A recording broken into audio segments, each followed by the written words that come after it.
Welcome back to the home studio. Welcome to episode 95 of the Stevie Richards Show, closing in on 100 episodes, as well as the 2-year anniversary of the show. Today, we are going to once again answer fan questions, cover some news, especially Ric Flair apologizes to that British kid. Now I, here, turn it over to another British kid, James Romero. Yeah, I thought he was talking about me again when No, he said that's that never going to British happen. kid. Everybody asked, when's it going to happen for us? I don't think so because Ludwig Kaiser, that English kid, is still employed by WWE. So politically, he's a bit more of a priority than us. He is a gnat on the wall, or whatever he called him. Anyway, we're going to get to Ric Flair. We're going to get to the WWE finals. We're going to get to a couple of different things. Joe Hendry's debut as well, we're going to get to. We're going to get to a couple of different things on this episode. But this is fan questions, and the way you submit your questions is you can't. We'll let you know next time you can. Don't you worry about it. Okay, then. So we'll do the intro. I'm actually going to advertise my channel. It's been a record month for my channel, the James Romero channel. I've been trying to do a video a day, which is kind of crushing me a little bit as far as figuring out stuff. Like one video, I had to watch all 4 episodes. Say had to. It was pretty good. The Hulk Hogan Netflix documentary series. So there's a lot more work that goes into these solo videos than you might think. Stevie also has the cameo, of course. Unlike Ric Flair, he hasn't discounted his cameos because they're already too cheap as it is. It's close to zero already. Yeah, for goodness sake. Do you know what? You should, for a laugh, just do $1,000 one and see if anyone buys it. I really was going to raise the price. I've gotten complaints, believe it or not. I've gotten complaints from the people on Cameo that I've fulfilled the request. I have 4 right now that I need to do after we record. And they've said, I refuse to order another Cameo until you raise the price. What do you say to that? Well, I don't know, just raise the price. I think you should just do it. Like, if I ever went on Cameo, which no one would ever buy one, I'd do it for the most obscene price in the world and just see if anyone pays it. I think you would get more cameos, maybe not for the price you're thinking of, but you would get them to say, roast this person, call me a dirty, crusty something sock. I can't say it. I know what you were saying. Well, Brian Alvarez does some, but he charges like a tenner. And it's like, it's not worth it. But if you do it for like $1,000, give it a try. Give it a try. I'm sure you'll become even more loved and popular than that. Excellent. We can only hope. Right, and also, most importantly of all, the Stevie Richards Show Patreon that I always say growing strength to strength. We do the weekly watch-alongs with mostly fan requests. Sometimes I'll come up with something. Sometimes Stevie will come up with something. Sometimes it'll be just completely random and we'll figure it out on the day. This one is one of those ones upcoming on Monday where we were offered Blue Meanie versus Motley Crue, and it's like, it's too short of a match, so we need to supplement it. And unfortunately, I came up with El Gigante versus Nails in New Japan 94, which was... No one died. No one fell over or tripped over or anything like that. It was just... I mean, I blame the bookers rather than the performers on that one. Yeah, I think... I don't know if the bookers and the promoters said, you know what, be cool. I don't know if this was a rib. I don't know what they were trying to do. And there was a lot of choking, a lot of head shaking, eye raking, I call it. And then a claw. I know I don't want to spoil the finish for anybody out there, but there was a finish. How's that? There was an end to this match. It was still better than Becky Lynch and Lyra Valkyrie from SummerSlam, because at least it was short. That's a good point. They could have, yeah, I don't know if it was a rib now, because if it was a rib, we're talking 30-minute Iron Man match with one bump, a clothesline where Nails put the... I thought he was going to break his arm on the bump, but I wouldn't blame him either because those Japanese rings back in the day were like this desk. They were very, very tough. It's funny, one thing we never talked about is your Japan tour with ECW. You did do one, didn't you? Yeah, one for Sato. Wasn't it? Sato over there in, was it FMW or IWA? I'm not sure. Yeah, he did a tag match, actually, myself and Raven versus Gordy and Dreamer, and I bled worse than the double dog collar match in Yokohama Bunker Hall, I think it's called, or Bunker Gym. I'm just looking it up now. I'll find it out though. But we tell us what we can see also on the Patreon every single week, apart from the watch-alongs to sell it to the fans. On the pre-show before the show that we normally don't talk about anything wrestling related, business, personal stuff, things like that. Share some stories here and there. And then the show notes go out the day of the recording. So as we're recording this, it's already scheduled for 9 a.m. Eastern time. That is the time here in the States where everything gets published except for my upgrades and reconfiguring of the home studio, which is about to happen tomorrow. So there we go. Yeah, you tagged against Tommy Dreamer and Terry Gordy, 96. It was IWA Japan. So, did you ever meet Victor Quinones? Once at a WWE show. Once. And I did work Puerto Rico right before I actually had my face broken in Penn State against Chris Masters in February of, was it 2005 or 4 or 5, I think. Rosie and I actually went to Puerto Rico, did a few shows there. And he was not there, I believe, but I did meet him backstage. We was at a couple of WWE shows during That's my cool. early time. So you went Japan, I guess, 3 separate times. One for IWA and ECW co-promoted shows. A Raw tour in 2003, because you went 2002 in India. So you did That was Tokyo, where a everybody couple in lost Tokyo. anywhere from 8 to 20 pounds, and Booker and Regal got really sick from being over there in India. Oh, of course. Yeah. And you also went... Oh, I'm sorry, you didn't go to Japan. You went to Singapore in 2007. Yeah, we did Thailand, we did Japan, Thailand, Singapore, Perth, Australia, then back to the States for TV in Phoenix. Oh. We spent one day, one show per day, one country per day, and it was a tough tour, and we didn't get paid much. India was the Goodwill tour, by the way. That's how they pay for guys like us, one way down. Once you hear Goodwill tour, the pay is not gonna be great. Oh, because like a lot of them will be paid shows or very cheap or I have something. no idea what happened in India. There was a lot of kerfuffle, if that's even a word now in 2026. There was a dust up in the Dusty Stadium where I found a scorpion in my boot. But there was something about the money and paid show or promoters or whatever, and ended up getting maybe like way less than even $500 for that show. I'm just writing that for a future episode. Foreign tour stories. How we've never just like done like, like trips in Asia and stuff like that. Well, we did a foreign tour story that ended with a plane ride. We talked about that. There was that. Hey, well, Ric Flair was roofied. He didn't know what he was up to. Well, we didn't either. So he claims. We didn't for a while. That's okay. Today All we're right. gonna. Oh my God! Today we're gonna. I was like to say, today we're gonna be done, but I was gonna put a metaphor in there that I don't want to put in. But the final, something in the final of Ric Flair. I was going to say, can you believe there was a helicopter on the plane? That's all I'm saying. Right, let's move on.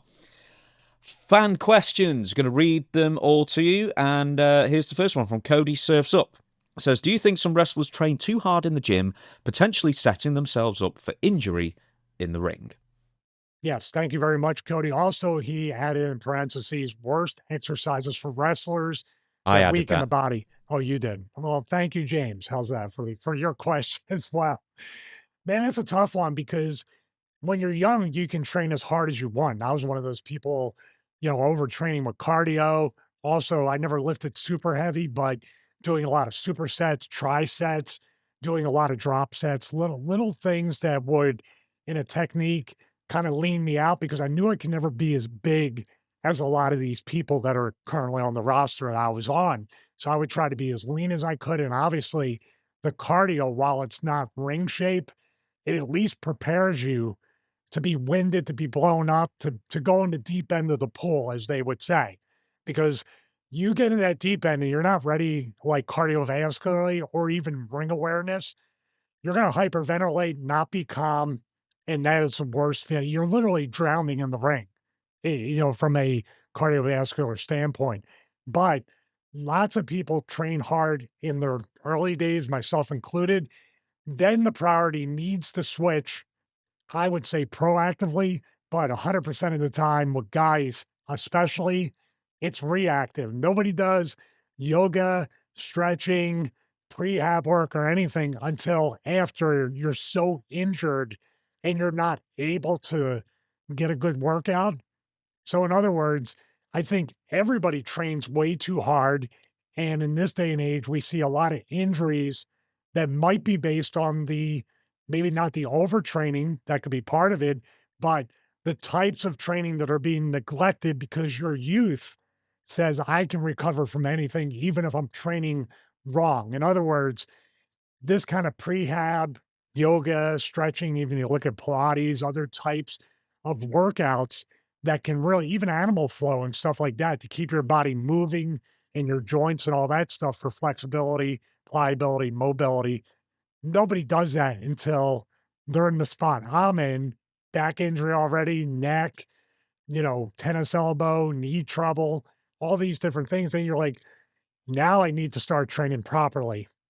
That's just the way it goes. So I would say there is a direct correlation, not only with the lack of house shows and the lack of consistent work, but they could be really redlining their bodies and setting their joints, ligaments, tendons, and everything in between up for injuries as they wrestle.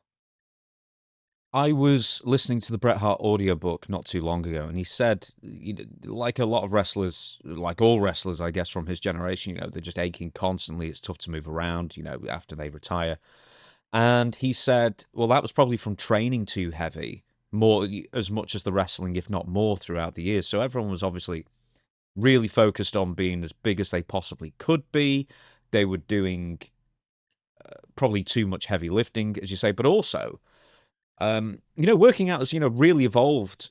It seems to be evolving every year still at this point, but back in the 80s and 90s, there were some really basic movements that from my limited experience, seem really bad for you. Like, there's a couple of examples I'll give is the behind the head barbell shoulder press, which always hurt my neck. And the other one, which always did my shoulders in, was the barbell raise. And you Upright always row. saw, Yeah, yeah, the upright row. upright row, but with the barbell instead of dumbbells, which makes a lot more sense. Are there any other exercises like that that wrestlers kind of insisted on doing, but probably did a lot more long-term damage than they realized? Yeah, the one exercise I can think of that's the most polarizing one in the fitness world, no matter what age you are, and I've gotten this on my fitness channel. I did a video, I'm never going to do this exercise again. Something that's beneficial, but like you said, lifting heavy and even doing the movement when you have the situation I do with my lower back, deadlifts. Deadlifts are something that you can't just kind of not concentrate and focus through. Sometimes you're doing curls, even benching, lat pull downs, which by the way, never ever go beyond your natural ergonomics of your body. In other words, you talked about, presses behind the neck, pull downs behind the neck. Never ever put weight behind you like that. Upright rows are tricky because a lot of people say your elbows need to be always higher than the wrist. Then some people turn, I feel it without any weight. So for me, upright rows outside of an isometric, and that's one thing too. You can go all over the place. I feel like, and I tell everybody that wants to work out with bands, everybody who wants to work out with weights, before you touch anything, before you even do a body weight exercise, employ isometrics. Because when you move to dynamic reps, whether it's body weight, resistance bands, dumbbells, barbell, cable, stacks, or whatever, the mind muscle connection of flexing your muscles will stop your joints from locking out and put the most amount of where it should go, and talking about the resistance, in your muscles. So less joint impact, more on the muscles, which means, by the way, probably less reps because you need to have quality reps. But how should I say, hip hinging movements, squats are great, but I can no longer squat with a barbell on my neck. And I don't recommend people start with that. You could always do searcher squats, front squats. There's even a sissy squat bar if you have shoulder issues where you can hold it in front. But once again, axial pressure on your spine and neck. Guess what you do 100% of the time in the ring? Pressure on your spine. So your workouts, and I was at least somewhat smart enough to look around and say, I can never be as big as these guys maybe some of the girls that were jacked like China. So I need to lift light. So just by looking at working out different and trying to look different, that might be why I'm as healthy as I am right now, because I didn't try to chase that. I just went the opposite way.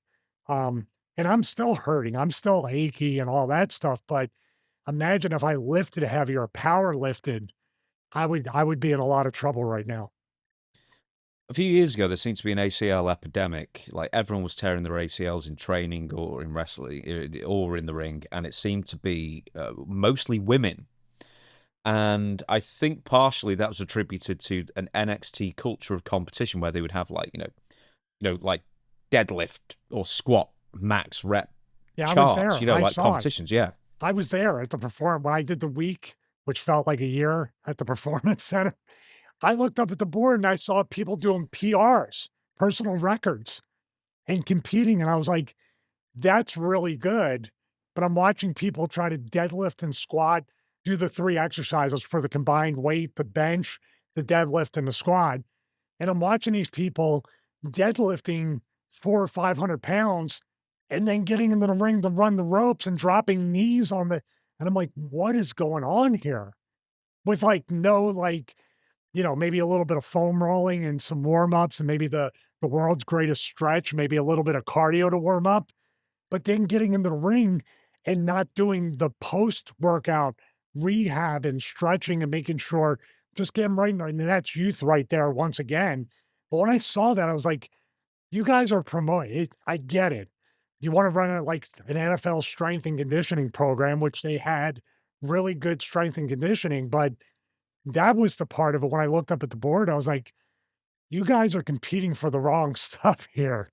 Need to compete on who can be fast tracked to the main roster, who can got the best promos, all the intangibles. In other words, I think Kevin Nash even said it, or a couple other people. I don't need to be that strong. I just need to look that strong for wrestling. Mhm. Next question. Captain Ash says, hello, been enjoying the show and liking the new release day. I listen to the show whilst I'm working, so listening on a Friday morning instead of waiting until Monday has been great. My question is this. Do you guys listen to other wrestling review shows and podcasts? If so, do you listen to them on release or after you've recorded your own show? And has there been a time where your opinion might have been influenced after hearing other people's takes? Example, didn't like an angle after seeing it, then a different show may highlight some positives on the angle and it softens your harsh opinion on it. I'll let you go first. Do you have to do research as host of the show to see what's going on? Obviously, you have to cover the news and everything, but do you ever, outside of reactionary thing, do you ever watch or listen? I already know the answer probably, but just let us know. Yeah, very few. I will occasionally listen to Wrestling Observer Live for some news. I'll try and occasionally listen to news stuff, and that's about it. Um, Podcasts to listen to for wrestling has kind of been a joy completely sucked out of me because I do them now. Do you know what I mean? Yeah. It's, yeah, and then I like constantly I will think I could do this better or I should steal this idea. I don't listen to him for pleasure because I would always listen to him for work, so I generally don't. What about you? I know you listen to other people as well occasionally. Let's get reactions. Occasionally. I mean, obviously, Maven and other people. I try to support the boys that have shows. I was watching Ken Anderson and other people, Devon, just trying to support people that I know, watch some of their stuff. And honestly, even with that, sometimes we get caught up, actually, all the time, we get caught up with the 24/7 grind of this and other projects we have that you're just, and I don't get insulted when Maven or Devon or anybody else says, man, I really can't catch your show or watch it. Although there are a lot of the boys, a lot of people in the business and even outside of that I used to work with that do watch the show, and our show or listen. And that's really, I know everybody's time's very limited, but I'm mainly, when I stop doing this, outside of watching the highlights here and there of the Raw, SmackDown, or, when we do a review show, actually watching the PLEs or pay-per-views, I'm disconnected. I'm more, even in the NFL stuff that I watch, I'm like, it's they go to the same thing. Like they're going to go like a little bit of a tangent here. The calendar year in the NFL is always the same. okay, we have the draft. Then the draft just ended. Now what? Is it going to be Aaron Rodgers if he's going to decide to come back or not? Then it's going to be training camp. Then there's going to be a fight in training camp or somebody does something, and that's another week. I mean, they have a full. I wish wrestling could do that as well. We cover it, but I mean, within the talking head 7 days a week or six, and then we have the games.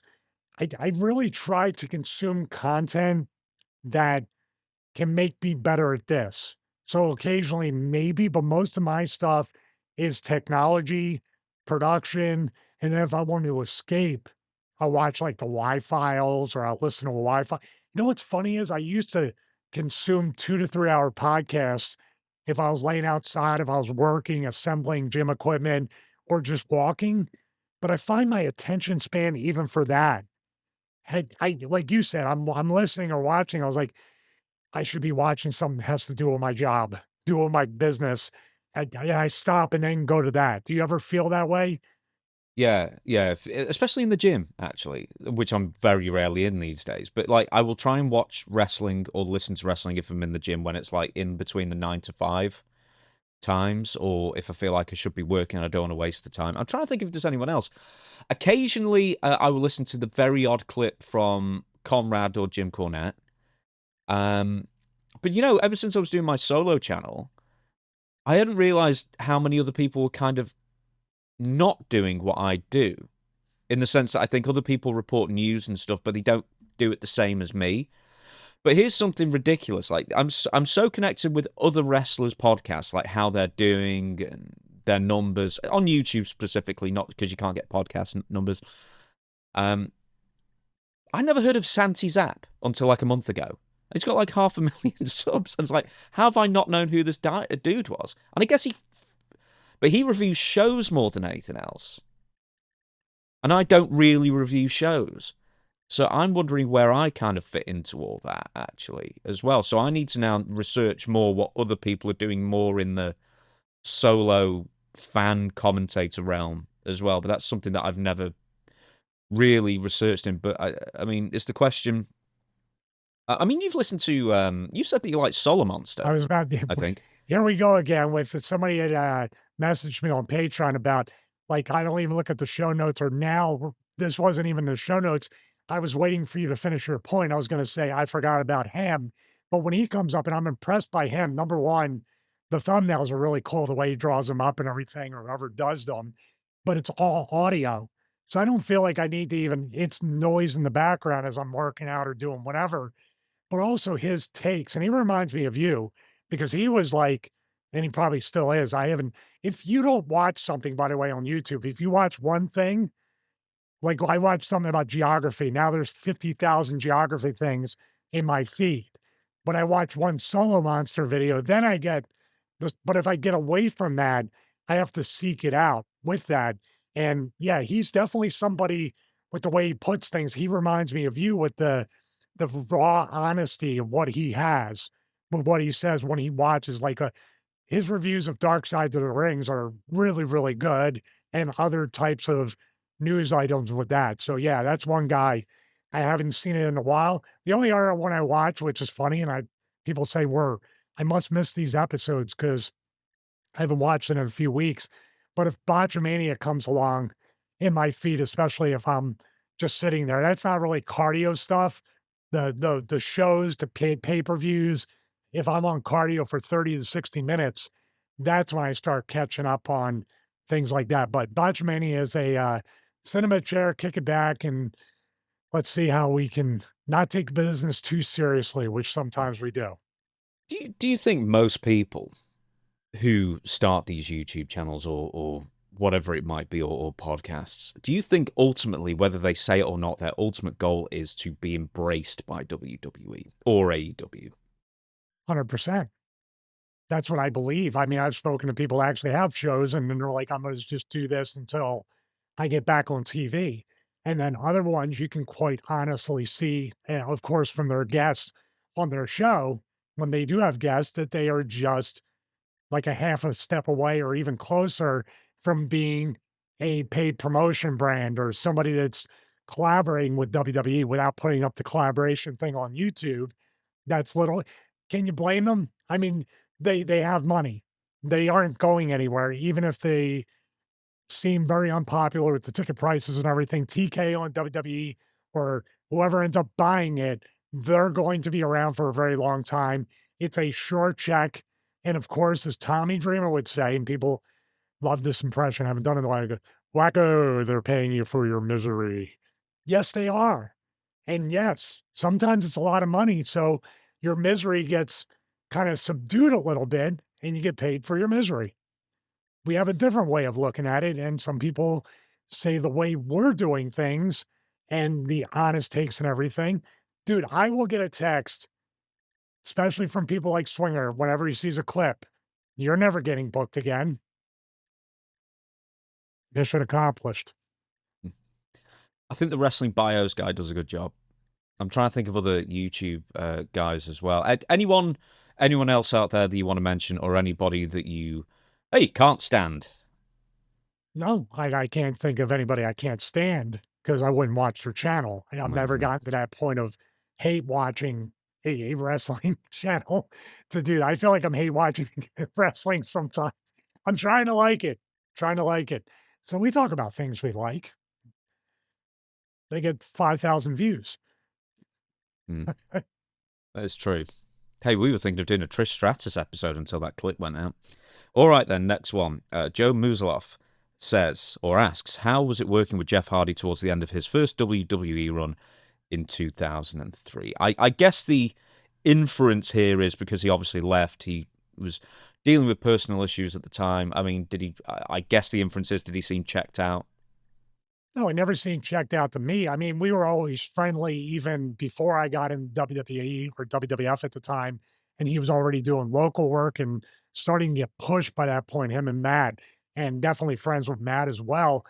If he's talking about I did matches with Jeff, and the one I remember most, and I've told this story before, was Sunday Night Heat before it was Stevie Night Heat. I wrestled Jeff, and I remember it was right before the holiday break, and I had booked the Las Vegas Hilton where the Star Trek experience was because I was going to spend a few days out there, doing all that stuff and hopefully be a part of more weddings on the bridge of the Enterprise. I had a lot to look forward to.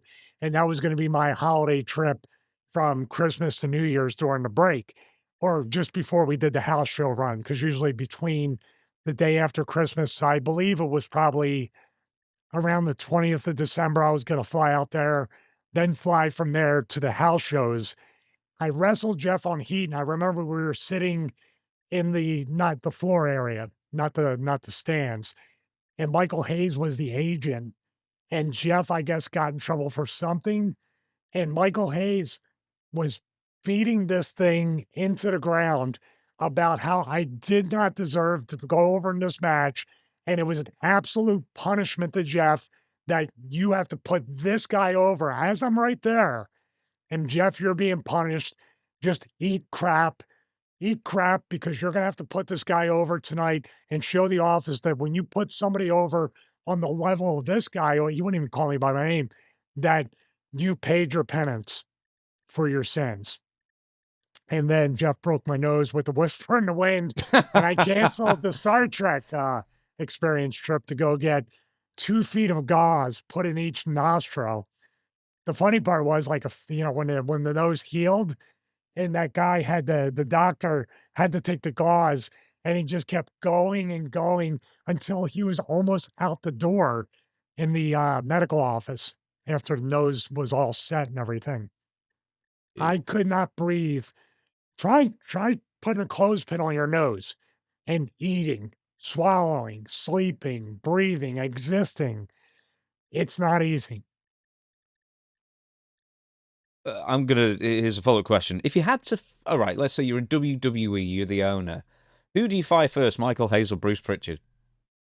Oh, I don't even like to be the person in charge of like someone losing their job. So just even if it's those 2 guys or guys like them, man, I wouldn't even know. Who'd you demote then? Both.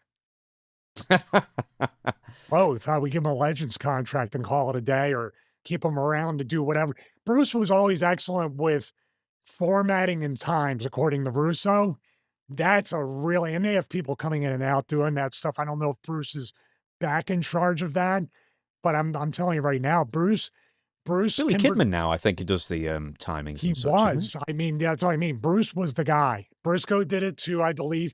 But according to Russo, there was nobody better at doing that. And the thing with Bruce is he has a lot of Paul Heyman traits. If he wants to motivate you, if he wants to bring out the character, much like he can do the imitations just like Paul. He can do a lot of different stuff. Michael Hayes, the booking mind that he used to have, I don't know if that still exists because we watched Unreal.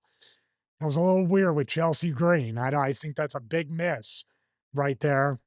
Um, Bruce has more of a nuts and bolts behind the scenes production, along with, I believe, booking. Michael Hayes seems to be more of a booking mind, which we have Triple H booking. And now TKO Mark Shapiro says they're 100% in charge of the creative direction. Isn't that what he said in Alabama?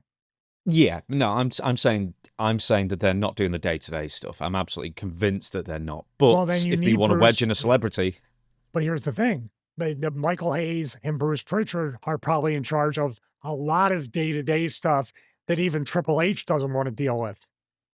So they serve a purpose. It's not what we see creatively because they're just yes men, but that's fine. That's how you keep your job in wrestling.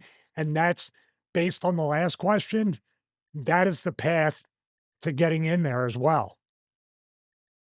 next question from Max Gagliardo. Do you think Bryan Clarke was underrated? Because I always felt that he was awesome, even if his push got stifled in WCW from the whole Kevin Nash debacle, he was still awesome in my eyes. So, where should we start with him? Because he was WCW, Smoky Mountain Wrestling, then he was Adam Bomb, then back to, because he was Wrath in WCW, then the whole Chronic thing, and Chronic Part 2 and the WWF, etc. So, Bryan Clarke, your thoughts?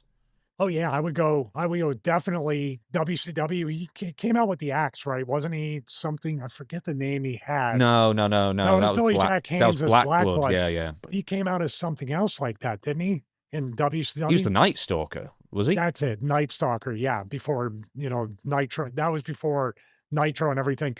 The Adam Bomb gimmick, especially when he was a babyface. I love the whole entrance as a heel and a babyface, and then the mushroom cloud behind him when he did the thing.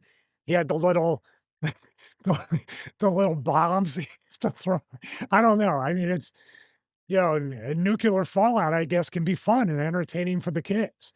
But he did a great job, and it was a great kid-friendly gimmick. It was pretty much one of the bright spots during an era where we got what TL Hopper and all these other ones. And then what can you say about Wrath?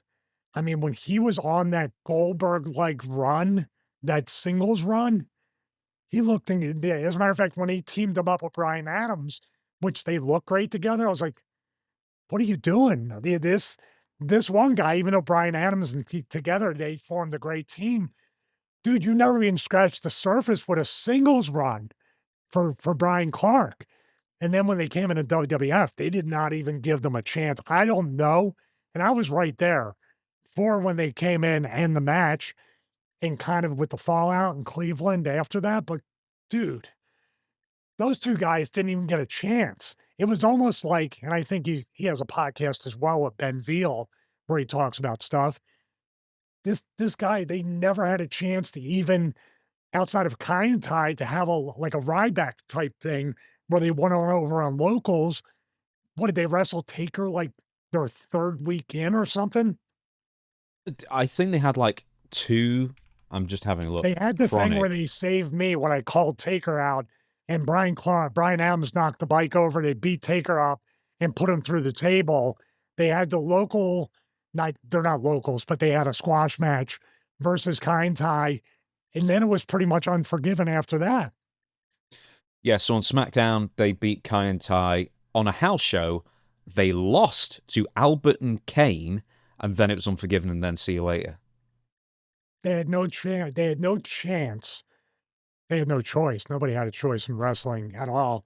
But they had no chance to even work 2 weeks of house shows to get themselves acclimated to a 20 by 20 ring, acclimated to everything in that ring, and of course, the ring conditioning as well. Brian, I'm sure, has talked about this, but it's such a weird thing, especially since I know how tight Taker and Bryan Adams were. And I know they needed big guys that had the WWE look. Why they just cut them loose? You know, they paid him, by the way. Bryan Clarke said that too. They paid him for the rest of their contract. It just seems weird that you didn't even want to get a return on the investment that you were still paying for after cutting them after 4 matches or 4 appearances. Very strange. Do you think with the Adam Bomb thing, because he was a bad guy originally, I liked him way more as the good guy. I thought that worked out way more. Do you think if they could have tweaked that slightly and made it slightly more like X-Men? You know what I mean? Like, because Like he a kind of reminded me like with the Cyclops colours. gimmick? Yeah, Yeah. exactly. Cyclops is what I was thinking. Yeah. Well, anything was possible. But put it this way, you talked about Roman Reigns before, and they never gave up on that dude for years and years and years. But with Adam Bomb, even with that, why did you change him from a heel to a babyface? Then you see, well, wait a minute, the entrance, the guy can work. I said it before. I'm going to talk about the merchandise, those little plushy things, throwing them out, t-shirts. Dude, he reminded me more of Glenn before I realized Glenn could be Kane. If you put Bryan Clarke in there, couldn't he have been just as over as Glenn? That's my thought. I mean, I feel like he had the talent to pull it off. One more additional thing is because the Max who wrote in mentioned the whole Kevin Nash debacle. So to, I guess, flesh that out slightly, Wrath was on his own winning streak for a while. Because I know he was doing, the whole James Vanderberg thing and Glacier and Mortis and all that kind of deal. And then he went on his own. He was doing, his finish was the pump handle slam. So it'd be the meltdown. Yes. I know that's what he called it in WWF. I can't remember what he called it in WCW, if it was the same thing or not. And then supposedly the story goes is that Kevin Nash was priming himself. He'd just become the booker. He was priming himself to defeat Goldberg at Starrcade and end his streak. And as a primer for that, he decided to beat Wrath. And kind of after that, Wrath never got any further than that, and just ended up in the tag team instead. So kind of killed off his undefeated streak for no good reason. It was like a 5-minute match. The funny thing about that, it reminds me of one of the things I saw from Kevin, might have been months, maybe even years ago, who knows? But Kevin was commenting on that with the Goldberg thing. I'm not sure about Wrath, not sure about Bryan Clarke. He could speak more about how that ended up happening, but Nash completely denies that he was setting himself up to beat Goldberg. He's like, "Why would I do that?" And he gave his reasoning for it, and I'm just like, people can believe it or not believe it, but yeah, he was the person to beat Wrath on the undefeated streak before beating Goldberg on that undefeated streak, right? Was he the Mhm. first one to beat Bryan Clarke? Yeah. So right, okay. So Bryan Clarke in WCW, well, that run as Wrath, I'm sure would have lost prior, but when he ended up being a singles, he was just on the mid card, just doing the Goldberg thing, and then he had months worth of a winning And streak. getting a reaction like Goldberg too. He was getting when he went for a pump handle slam, very basic. The minute he hooked the arm between the legs and looked around, remember that I love that part about Nitro, and people would just stand up when the finish was coming. That he got that Goldberg-like reaction. It was very, very he's a nice guy. Personally, I've always liked him. We text once in a while. He's a very friendly guy, very nice guy. But man, I just felt terrible for him. It was like that was an opportunity to make some like like high 6, 7-figure income for this guy based on being over at that point. Okay, right. Should we say the one thing Bryan Clarke was missing was maybe the interviews? The interviews. I don't remember any major interviews from Bryan Clarke that were memorable. Is that just maybe his one downfall? Because he was 6'6", cut up, nice hair, good beard, tanned. In years in the late 90s, he was getting it done in the ring as well. So should we just say it was the interviews that We're holding it back slightly. No, I wouldn't even say that, because No. if he didn't talk, Well, then he why was. did no one push him then? Because Well, he pretty much had it don't all. understand it. Could it just be his motivation? It could be what it is, what you do. But I would say, just looking at Bryan and the intensity in his eyes and just the overall look, and then he gets in the ring and he can move, and whether being in the squash or working with other people, that Unforgiven match removed from this example. That's a one-off in my opinion. He's over without saying a word. So why, or get him, have him practice promos, get within something, but he didn't need to do that. If you don't need to talk and you get over, then why try to force the matter until he's really ready? By the way, also adds to the mystique that he doesn't need to talk. What's he going to say when he finally? Kane didn't talk until he put the thing in his mouth. He says, "Suck it," and the people go nuts. Now you could say, well, there's a little too much modulation in the voice box thing, and he didn't really nail the inflection. Who cares, right? It meant something. Now I would contend, especially in WCW, it was politics. I would suspect you're very much right there. Next question, the 905 Studios. When you worked indies, this is a very personal question, this. What did Stevie Richards typically ask for? So I guess this would be prior to the ECW WWE runs and after. If you think, I thought it was what version of Stevie Richards the promoters typically ask for. The way this is worded is weird, but I think. Oh, okay. I assumed it was a money thing. I'll answer both. If he's talking about money, I mean, this is the inverse of getting experience and getting better. You get paid less when you're off TV longer. It's kind of it's a knowing you probably offer them money because of your absolute hatred of negotiating these kinds of things. No, I like negotiating money. I mean, I don't like negotiating in general, but what are you talking about when we went 50-50 and you're like, I can't believe it, like I'm a bad negotiator with that? No, not quite that, but no. It's working out for both of us. No, I'll go back to the story about Raven. I'll answer both. Along with what version of me promoters usually ask for. Raven had taught me when we were on the indies, and this could be passe as time went on. As a matter of fact, I think it was. If we offer to work for a little bit less over the course of multiple shows, if you promise to book us on multiple shows, because back then, some promotions were running every couple weeks, every 3 weeks, definitely every month. So we could stack up bookings and work 2 to 3 times outside ECW on the weekends when ECW was not doing TV tapings or live events. And it would work out because then guess what? We get more money over the course of weeks and months, merch, then on the occasional autograph signing. No, excuse me, hit the microphone, Italian. Occasionally they would say, since you guys are in town, can you do a signing at this local video game store or movie store or whatever? We would stack up more money offering, and I'm not talking about 50%, but we would do a package deal too, Raven and myself, for this much total. Then sometimes Polaroids in the ring, we'd split that with the promoter. Everybody would have incentive to make more money. As time went on after the WWE, after TNA, those rules kind of changed when people started to say, what are Polaroids? And why are you putting your merch out before the show? Why are you scheduling your match before intermission and staying in the ring after the match, whether you win or lose? When people started to not get clued into this, including promoters, then it started to be like, I need to get whatever I can for one show. Now, I told the story many, many times that I did not know my worth, and this promoter kept taking advantage of me in North Carolina. Oh, we're only a week out, brother. Can you come in for less? I'll pay you what you're worth next time or what you're asking. Then never hear from him. Then 4 months later, like he had CTE, he would call me again. Like we never had the first conversation. My wife was like, 3 words that people don't think I carry around, but they don't know me talking to businesses and networking on the fitness, the tech, nor what we do here.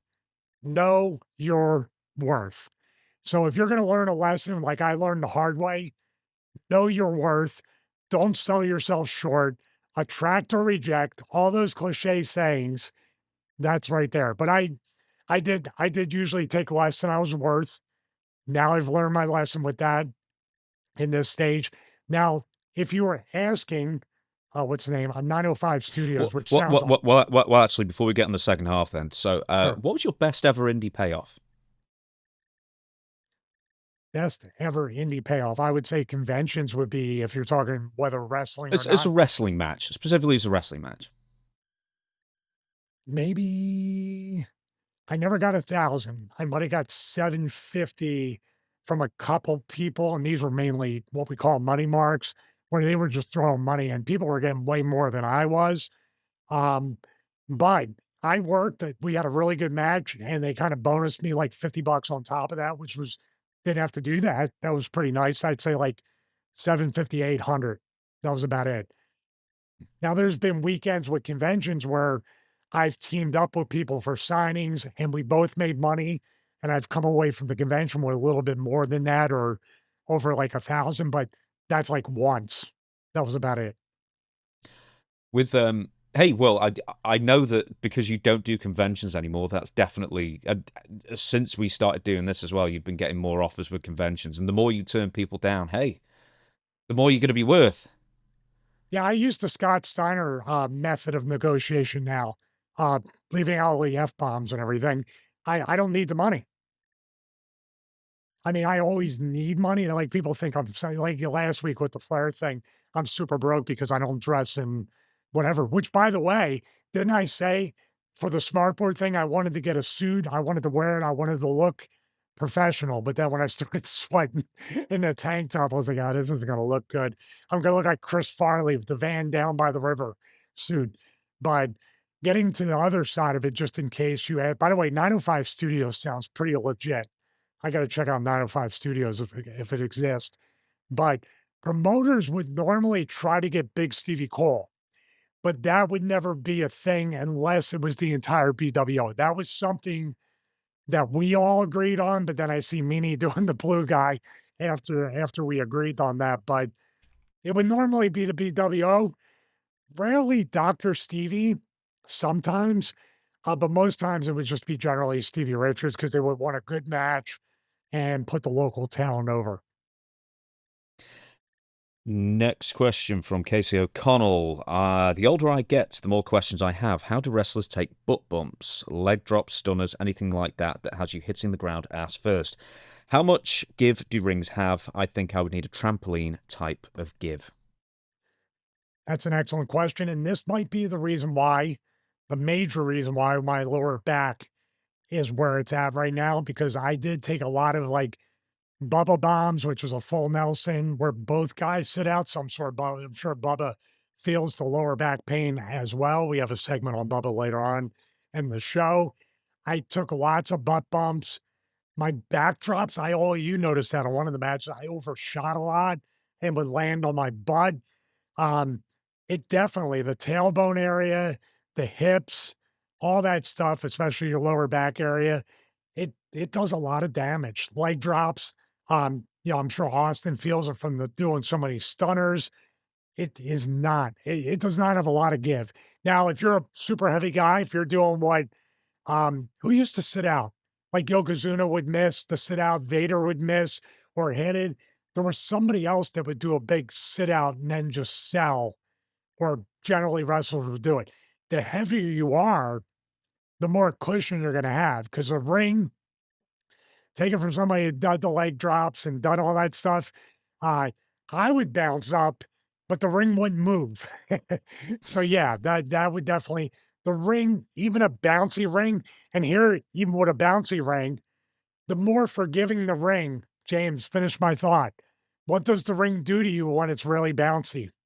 Bites. It bites you, whether the neck, the butt, the lower back, even face bumps. If you take a face bump like Bubba does, and then you take it and you feel like you cleared it, here comes the ring back up to smack you right across the face. So every bump hurts, but the skinnier you are with less cushion on the lower part of your body, Your lower back's going to give out a lot quicker. There's a couple of names I want to bring up to you. Hulk Hogan, of course, he had to have so many spinal surgeries and I don't know if the neck surgeries are linked to the leg drop as much as the spinal surgeries and hip issues. But I mean, he was broken. He was broken by his late 30s, early 40s at that point because he was doing the leg drop every night in the old Federation rings. And you wouldn't think it would be that damaging. He's not doing it off the top rope. But what I mean, he claimed he was nearly 350 pounds at one point in that documentary as well, which is maybe questionable, but he was a huge, huge guy. And even he said on the documentary, man, I wish I just did a sleeper. Have you seen how big my arms are? That's an excellent point. Yeah, we all learn after the fact, by the way. And I would say it's just Hogan's somebody that you thought it was the safest move because it was the safest move to take. But Hogan was taking 80 to 90% of that. Occasionally he'd catch you across your chin or mouth or whatever, but he's taking way more damage. And yeah, Hogan used to work like multiple times sometimes on the weekends, right? He would do an afternoon show and then go to the night show on like a Sunday. He was definitely doing a marathon with that. And what did the people pay to see? Hulk Hogan entrance, what? Punches, big boot, leg drop. That's what they paid for. And I think if Hogan did a sleeper, he probably would have been just as over as at the same time. Anything that guy did during that time would get massively over. Yeah, but it's just something that, and now we're gonna have people taking butt bumps, back bumps, DDTs, brain busters on the apron, at the corner of the ring, the outside on a taut mat. Dude, I think the people that are on WWE and AEW and TNA right now are half destroyed as it is. It's just on the exterior, they look like perfect. But I bet you inside they're feeling, oh, by the way, when Hogan did the leg drop, this is the thought I was gonna say. Nobody was doing prehab and rehab, stretches, foam rolling. What did he do? Did the leg drop, impact on the back, the butt, the hips, all that stuff. Hopped right in the rental car, drove for how many miles, went to a hotel, laid down in the bed with a bad mattress, or sat down and ate. Same thing, sitting. Then next morning, got on a plane, drove again. Yeah. So he's constantly in a leg drop position with impact, with lack of movement, with your joints and your muscles locking up. Dude, I don't blame him. There's somebody else I want to mention, Matt Hardy. He did leg drops off the top rope for years and years and years, occasionally off a cage. And has he ever told you how much he regrets doing those leg drops? Because his back must be totaled from those. Well, Matt's always had those janky legs or janky hips. That's what he used to say. That's what Oh, he was in Fear Factor. Do you remember the episode of Fear Factor? And he had to do a weird balancing thing, and he couldn't like squat normally. He was really bow-legged, like when he did like squats on like I think he was walking like these upright, almost cabers, like these tree stump kind of things, and he had to squat down, and everybody was commenting on the way his hips worked for that. yeah, he admits to that. I think he's already talked about, the hip before he even took the leg drop off the top, even the second rope leg drop. It's just the positioning, especially that second leg rope. I wrestled on one heat a lot.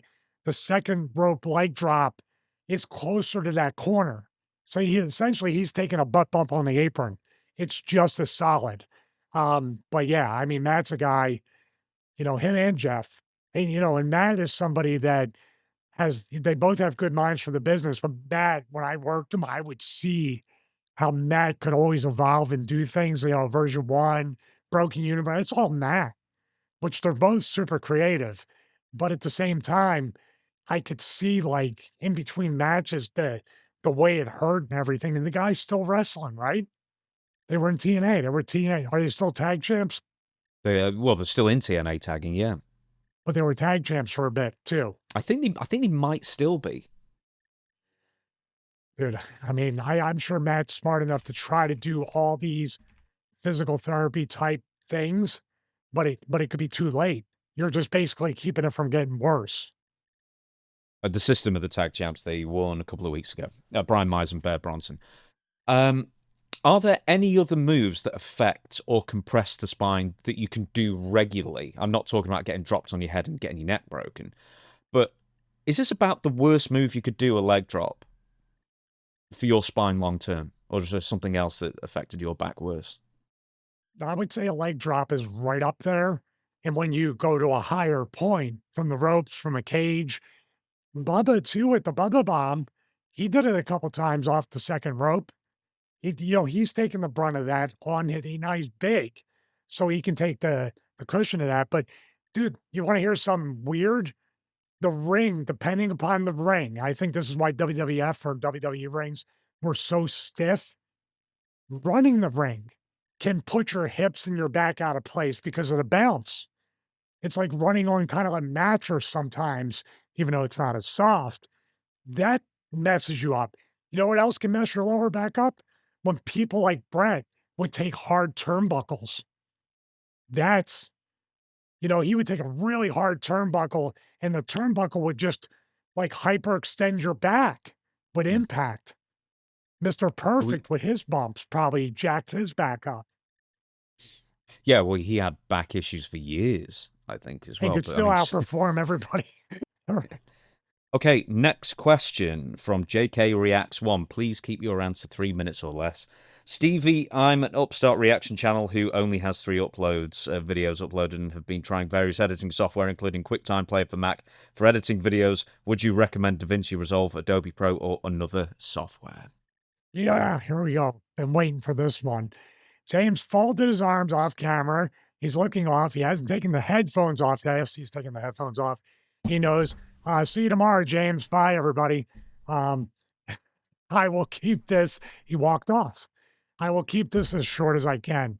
First and foremost, congratulations on starting your channel, creating content. Do not give up. It is a grind, but if it's something you love to do, which is a necessity for the 24/7 grind that James, myself, Dutch, Maven, everybody knows, you have to work at it, improve, and definitely picking the right video editing software in the beginning, especially, is very paramount. Of course, you might graduate to a different one in your mind. What I would say, if budget is something you're worried about, there's 2 different things you can do. Either, and this is something that requires getting over the learning curve, DaVinci Resolve has a free and studio version. The free version's obviously free. Studio version's around $300. Of course, if you buy a piece of hardware, a camera, a speed editor, you get DaVinci Resolve Studio for free. So if you're looking for hardware, but then again, you're spending hundreds of dollars, it's free. It comes with about 85 to 90% of the features of the paid version. That would be the free way to go. If you want to pay about $13 a month, you can get Apple Creator Studio. Now, you need to have a Mac, which I recommend James all the time. Get a Mac. But DaVinci Resolve is PC, Mac, and even Linux. So if you have Linux, Resolve is your only choice. But if you have a Mac, $13 a month, $3 a month if you're a student or you claim to be one. Wink, wink, nudge, nudge. You can get it much cheaper. Then you get Final Cut Pro on the Mac as well as the iPad. That would be the way to do. DaVinci Resolve has a learning curve, but it's really, really powerful. Final Cut Pro, very easy, but it has a ceiling on creativity, keyframing, effects. You have to buy plugins to get the same functionality as the free version of DaVinci Resolve. So right there, I wouldn't recommend Premiere Pro, although our editor, Chris, does use it. I'm looking at the time to see if it's under 3 minutes, but I would definitely recommend one of those 2 things. CapCut is another one, but I would definitely go between Final Cut Pro and DaVinci Resolve. Once again, congratulations on your reaction channel. Those are very popular in 2026, and do not do what Cena did with Gunther and give up. Did you like that one? He did give up. Never give up, he said. What a smile. Okay, next question. WW4L asks, what's the most heat Wait a you've minute, witnessed you firsthand? don't give any feedback or add anything to the tech stuff. I know you hate video editing. Yeah, no, I've done it for years, hate it. That's why I've got 2 editors on staff. I personally love it. Shut the lights out, edit, I'm good to go. No, I don't want to get jaundice along with everything else going on. You know, like getting jaundice. What's the vitamin D deficiency? Rickets. That's what I meant. Right. WWE4L asks, what's the most heat you've witnessed firsthand, not necessarily towards you? Now, we both translated this completely differently, didn't we, when reading this? Mine was in the ring as a storyline angle. You thought it was a locker room, real life type of heat. So we can answer both. Well, let's do the second one first, I Sure. think. So if we're going to do the backstage thing, who had the most nuclear backstage heat, generally speaking? Well, I'd say once you eliminate me, the list is pretty short. How's that? Aha. So I would say that the most heat that I've ever seen and heard about would be The Miz.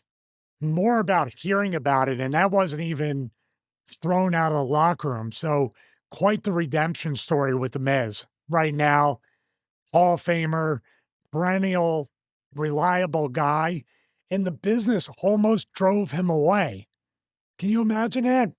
That's where the business and the boys shoot themselves in the foot and get too personal and just do that stuff. But in wrestling, heat always passes. So I'm sure there was a day that came along where somebody got more heat than The Miz, and everybody moved to that guy. It's a very fickle business that way. For a time too, John Morrison, nobody knew what to think of John Morrison, and they treated him a certain way in the beginning, coming off Tough Enough. He was on Tough Enough, right? Yeah, of course. Yeah, he won it, Series 3, I think. It was just a weird, and Miz was on Tough Enough too in the real world. There's this weird thing with that Tough Enough. Even Maven had heat in the very beginning. Think about that. He's spoken about it on his channel. The outsider thing back then, not celebrities, yeah, they tended to really have a rough go with that. So I would say probably Miz is probably the most famous story and the most famous redemption story at the same time. What about as far as with the fans then? So I think one that you, because we were talking about this off air, one that you didn't bring up at the time was the Shane Douglas thing with Pitbull, Gary Wolf. Oh yeah, there's a lot of ECW stuff. There was also Lulu Temple. Something happened and the boys started fighting the fans. There's been a lot of close riot situations. Yeah, I joked around off camera. I said, well, Dutch is going to joke around and say, it's just another Tuesday on a house show in Memphis. Or that was our pre-show before the TV tape. Did you know Billy Joe Travis got arrested on TV? Memphis is nothing beats Memphis. There's another company that I can imagine the heat on guys like Eddie Gilbert, the Freebirds, 2 companies, as a matter of fact, World Class and UWF, Mid-South. Mm-hmm. Whoa. I mean, we talk about ECW with Shane Douglas, the chair fire incident where the fire soaked rag went out in the crowd. There was more heat in the locker room because Terry was beating up a big metal fan, punching and kicking it, swinging wildly at everybody that wasn't near him. Went into the office that was underneath the stairs in the locker room. Then he came out and went, I'm so sorry, everybody. And then he went back in the room. Okay. Crucifixion angle. Take your pick. I think we should take. I'm sure at some point we've talked about the chair thing, the fire chair thing. And I think we might as well bring it up here and go a bit more in depth in it. So, but I don't remember where we did it. We never made a clip of it. But this was something that Terry had done in, I guess, IWA Japan at some point. And then Mick Foley was doing it back to Terry in ECW the next month, I suppose, or something like that. And so, for starters, there are photos out there, but the footage mysteriously went missing. Yeah, what a glitch that was. Yeah. What a glitch. What a coincidence, as they say today. We say release the files and release the footage. How's that? 2 different things, actually. So what was actually going on here? And how did it go so wrong so quickly? Well, this is Yeah, it could be a what went wrong segment if we got the footage. But just use your imagination, everybody. Here we go. I didn't need to. I was there. So not like the knife in Puerto Rico. I was there. I was not the Well, chair or the blood soaked or the the fire soaked rag. when when you say you were watching, you were there. Didn't ECW actually have monitors in the back or whatever would be peeking through the curtain or at the Eagles Nest? Where would you generally watch matches? Eagle's Nest. Or you can look through the curtain down the aisleway, but the Eagle's Nest usually was the only place where you can kind of sneak, crouch down. Paul was always standing by. The hard cam was up there. But yeah, what we saw was basically I didn't even know it was Mick or Terry with the chair. It was I think it was Mick with the chair. In theory, wrestlers come up with ideas and usually we're very charmed and it doesn't go wrong. But when you wrap a rag around a chair and you put lighter fluid on it, you light it on fire, then you rear back with the chair and come down with the chair and hit somebody in the back with it, the momentum or physics when the rag is burning and eliminating the binding nature of the rag, it slides off the chair. And it just so happens that was the crowd that the hard camera was facing. And the rest is history. And there was a lot of t-shirts given away and tickets. So that's what I was going to ask. Did this not go to court or anything? Because I've got Mick Foley's book back there that I can scan through now if you like. I don't believe it went to court. It might have started. There might have been something with that. But no, I don't know. I know they tried to give away tickets and t-shirts to anybody affected. There was one guy in particular that really got the brunt of that, right? In the front row. Yeah, so best I understand is Mick Foley. So the towel got loose on Terry Funk, and it was on for like 2-3 seconds, whatever it was, actually causing, he wasn't burned too badly, thank goodness.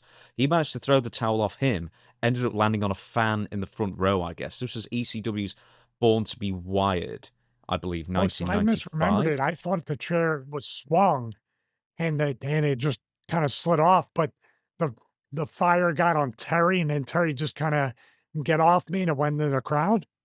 Yeah, I think it went on Terry Funk first, so it burnt him up, and then it went into the Oh, crowd so and when landed on a fan. it slid off the chair, bounced off the chair from not being wrapped anymore, hit Terry, then it went out into the crowd.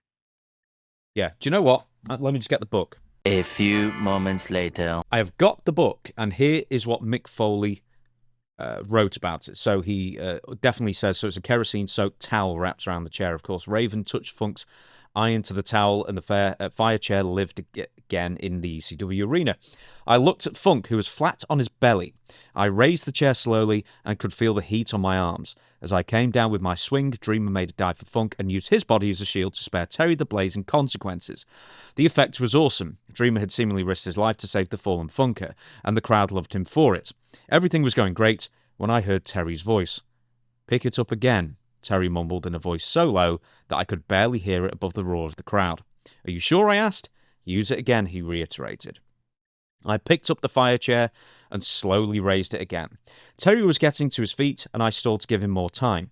When he was fully standing, I slowly charged him with the chair. I could see he was bailing out of the ring, so I started a slow swing that I knew wouldn't come near him. All I wanted was to hit the ropes with the fire chair. 1 second. And give the impression that I was trying for Terry.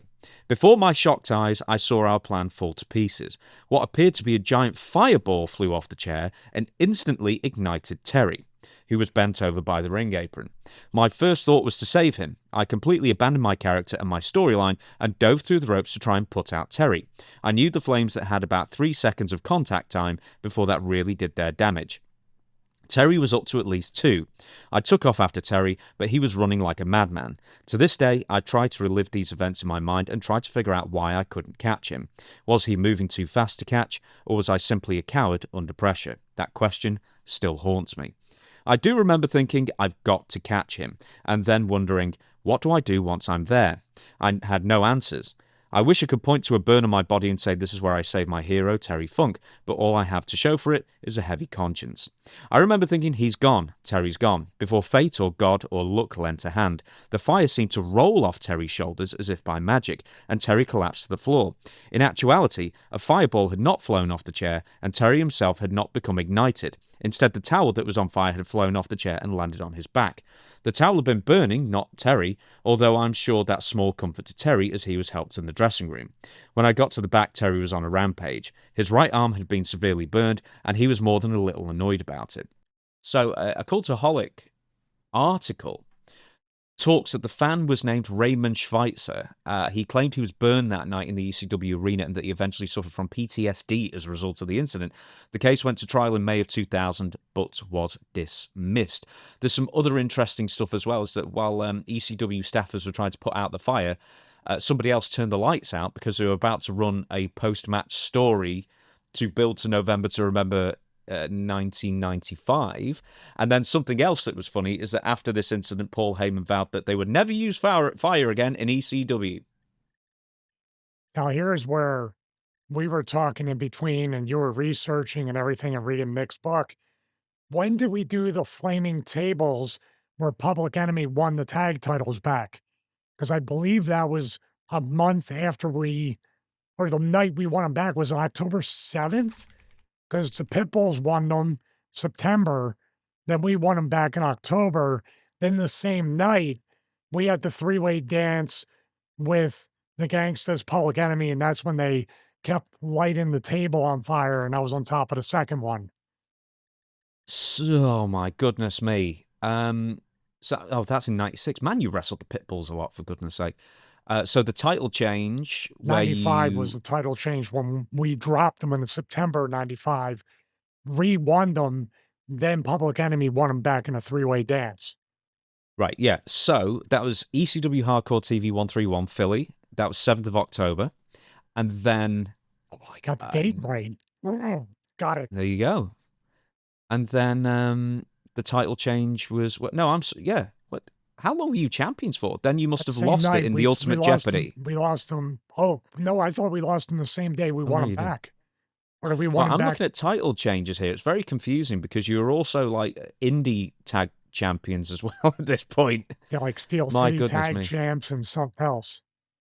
Was it Born to Be Wide 95? Was that even a pay-per-view? No, that was just a DVD or VHS tape that went out.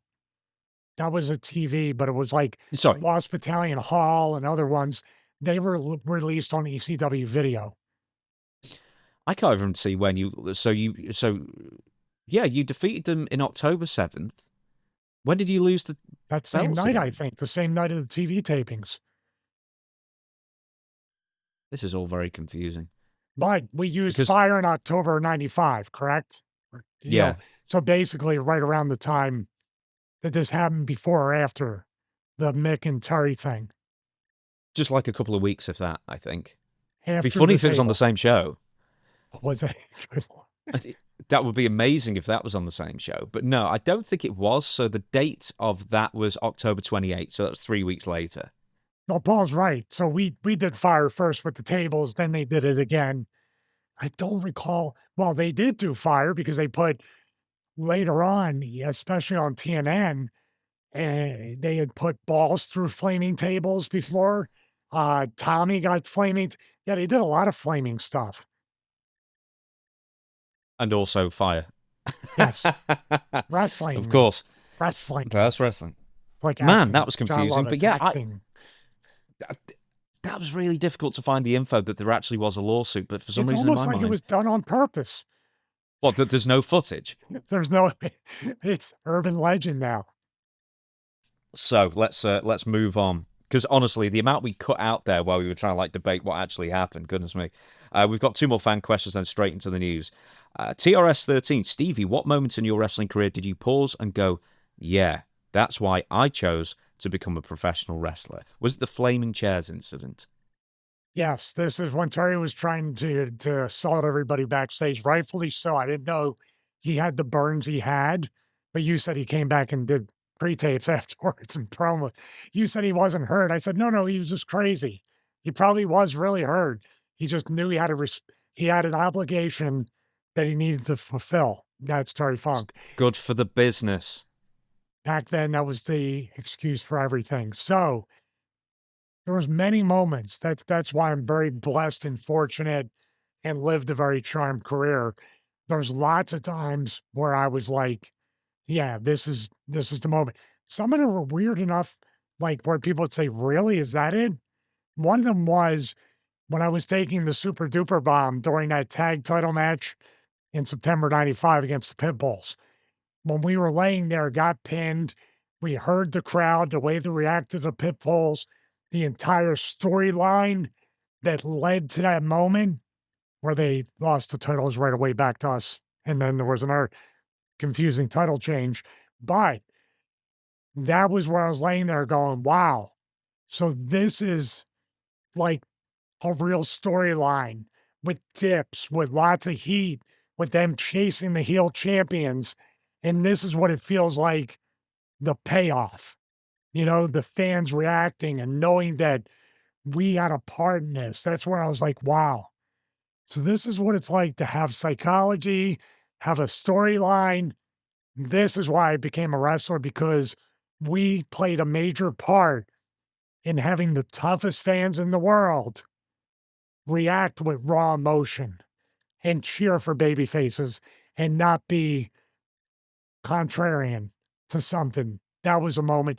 But dude, I've had more moments that I can count where I said, whether it was wrestling a young Randy Orton in his TV debut and doing a good job to get him started, literally, pun intended, did a good job to get his career on a good path, to play a part, going to OVW and, wrestling John Morrison, having Joey Mercury come out, cause the finish, and them taking a look at them as a team and saying, even the minute part, to kind of plant that this is a good act that could go far. There's been tons and tons of experiences that I had that I was blessed to be a part of and literally could help do my part to do that, to serve others and help other people become stars. Is the Pitbull story from beginning to end your favorite? It was definitely the most involved. And it definitely had a week to week thing. And I put this on Raven, solely on Raven, that led to three of us, with Paul kind of sprinkling in punch ups to it. You couldn't have a more, how should I say, would I say Memphis style? A Memphis style storyline where week in and week out, the fans were tuning in to see, is this week going to be the week the Pitbulls finally get their hands on Stevie? Is this going to be the week the Pitbulls, I should have said that back then. That would be a Stevie Richards line, right? You Pitbulls, I pity the Pitbulls. No, this is where week in and week out, it never felt stale. It felt like Raven put a different twist. Dreamer, Luna, the Dudleys, Bill Alfonso, Todd Gordon, 911. And guess what? They all come together in that match in September 1995, and a ton of things are paid off. Yeah, I would say probably the most full-featured, in-depth storyline that I've ever been involved with in 30 years. And the final fan question from Staymatic. Here's a unique question that's hopefully not too inside. With all the blood and bodily fluids exchanged in wrestling history in matches, there hasn't really been an outbreak of any disease. With that said, how often were wrestlers tested for diseases, illnesses, STDs, etc.? Yeah, it's not too inside. It's something I worried about all the time.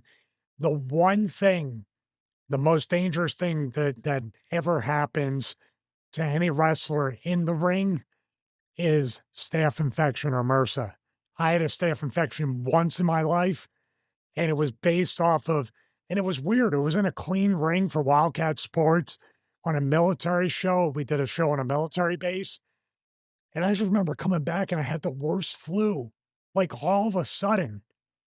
And then like a couple weeks later, it just got worse and worse. And then I went to urgent care and they said, "Oh, you have a staph infection. Did you roll around in anything dirty? Do you have dirty sheets or anything like that?" I'm like, "No, not really." And they said, "Did you do any kind of MMA stuff?" They might have said boxing back then. "Were you in a dirty ring?" And I said, "Oh, wait a minute." I go, "It wasn't dirty, but there was sweat and everything else. And I might have got rug burn, like mat burn." And they go, "You probably got staph from that." STDs and stuff like that, nobody ever really talked about that, but the staph infection was the number one thing. Remember that match with Luger?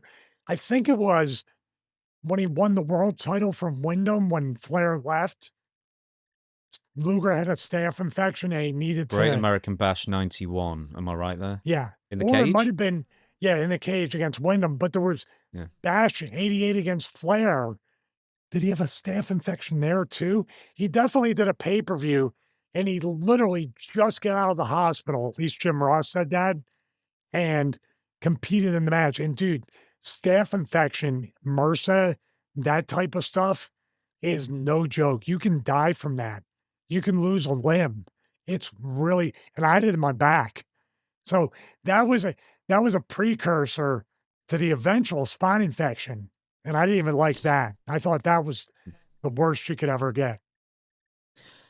Mandy Rose recently did an interview not too long ago saying that there was a herpes outbreak with WWE NXT. So there was nothing like that because obviously, hepatitis is a viable worry for people or even worse than that as well. But herpes outbreak, apparently. Wow. Wow. And what do you say about that? Now the other thing, talking about hepatitis, there are people in the business that have had that. And I was around one that was bleeding one time, and I went up and said, "Hey, dude, you okay?" Literally said, "Dude, you can't come near me." And I didn't know why, but they explained to me afterwards. And you know what? That to me, that's a very honorable thing because they could have been like, "Oh no, like not even thinking about that." But I was ready to like put hands on the person and help them up off the ground backstage, and they were like, "No, I'm fine. I have hepatitis. Don't get near me because I'm bleeding." That was really cool. So everybody, thank you so much for all your questions. We're doing this every 3 weeks now because we get so many questions coming in that we can't do it once a month. I guess. I mean, ultimately, we could do it every single day, let alone week. I suppose how many people respond to us, and we thank you all for doing so. We're going to talk a bit of news before we shut down the show for the week, and the first one, of course, is the most real world, impactful, I guess, the WWE post-WrestleMania culling. I think that's a fair enough way of describing it. Something like 23, 24 wrestlers will let go all in one fell swoop. One of them we may have an update with, but we'll just have to see on that one. But let's go with the main roster first, and we're going to start off with, I guess, the biggest. An entire faction has been wiped out completely. The Wyatt Six: Nikki Cross, Joe Gacy, Uncle Howdy / Bo Dallas, Dexter Lumis, and Eric Rowan. Your thoughts on that? Wow. I mean, the thing is, too, over the past few years, up until this point, there wasn't the post WrestleMania releases. When I was with the company, even before that and after that, after WrestleMania was when they did a lot of cuts. Like right after WrestleMania, that's where everybody was worried. It kind of sprinkled throughout the year over the past few years. It wasn't nothing like this based off of that post WrestleMania kind of, let's see what we got, what we need to get rid of, downsize, see who we're pushing, because they do bring a lot of people up after WrestleMania.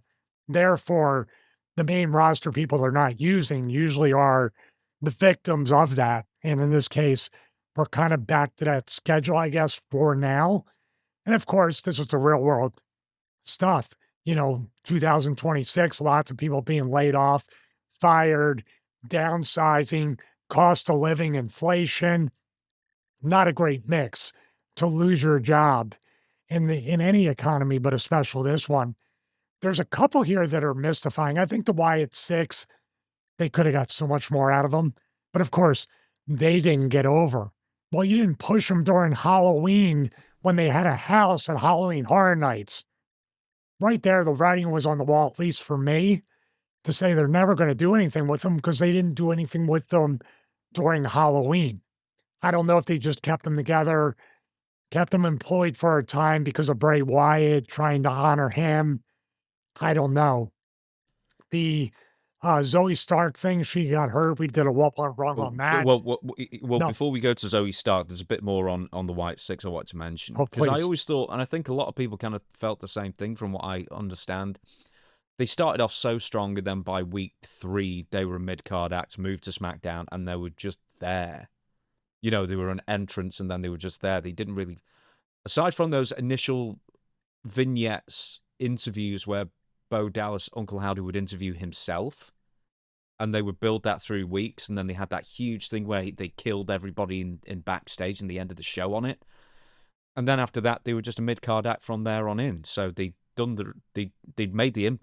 them too strong, essentially, and then didn't treat them as the main event stars that they looked like they were going to be presented as. And now they are, like, for months it seemed, they were feuding with the MFTs in the opening matches in SmackDown over Bray Wyatt's lantern. Yeah, I mean, here's the thing with this. There's 2 different categories that WWE or pro wrestling in general, WWE especially, cannot seem to get right on a long distance type basis, a long storyline, long-term characters, angles, whatever it might be. Outside of Taker and Kane, they cannot get the supernatural gimmicks or characters right consistently. In other words, it feels like they can't book up to the standards of that cinematic type of deal or the horror stuff or anything like that. Like the Wyatt Six and Bray Wyatt, they were made for a movie series, not a wrestling television show. Bray Wyatt could have been the next Jason or Freddy Krueger, Uncle Howdy.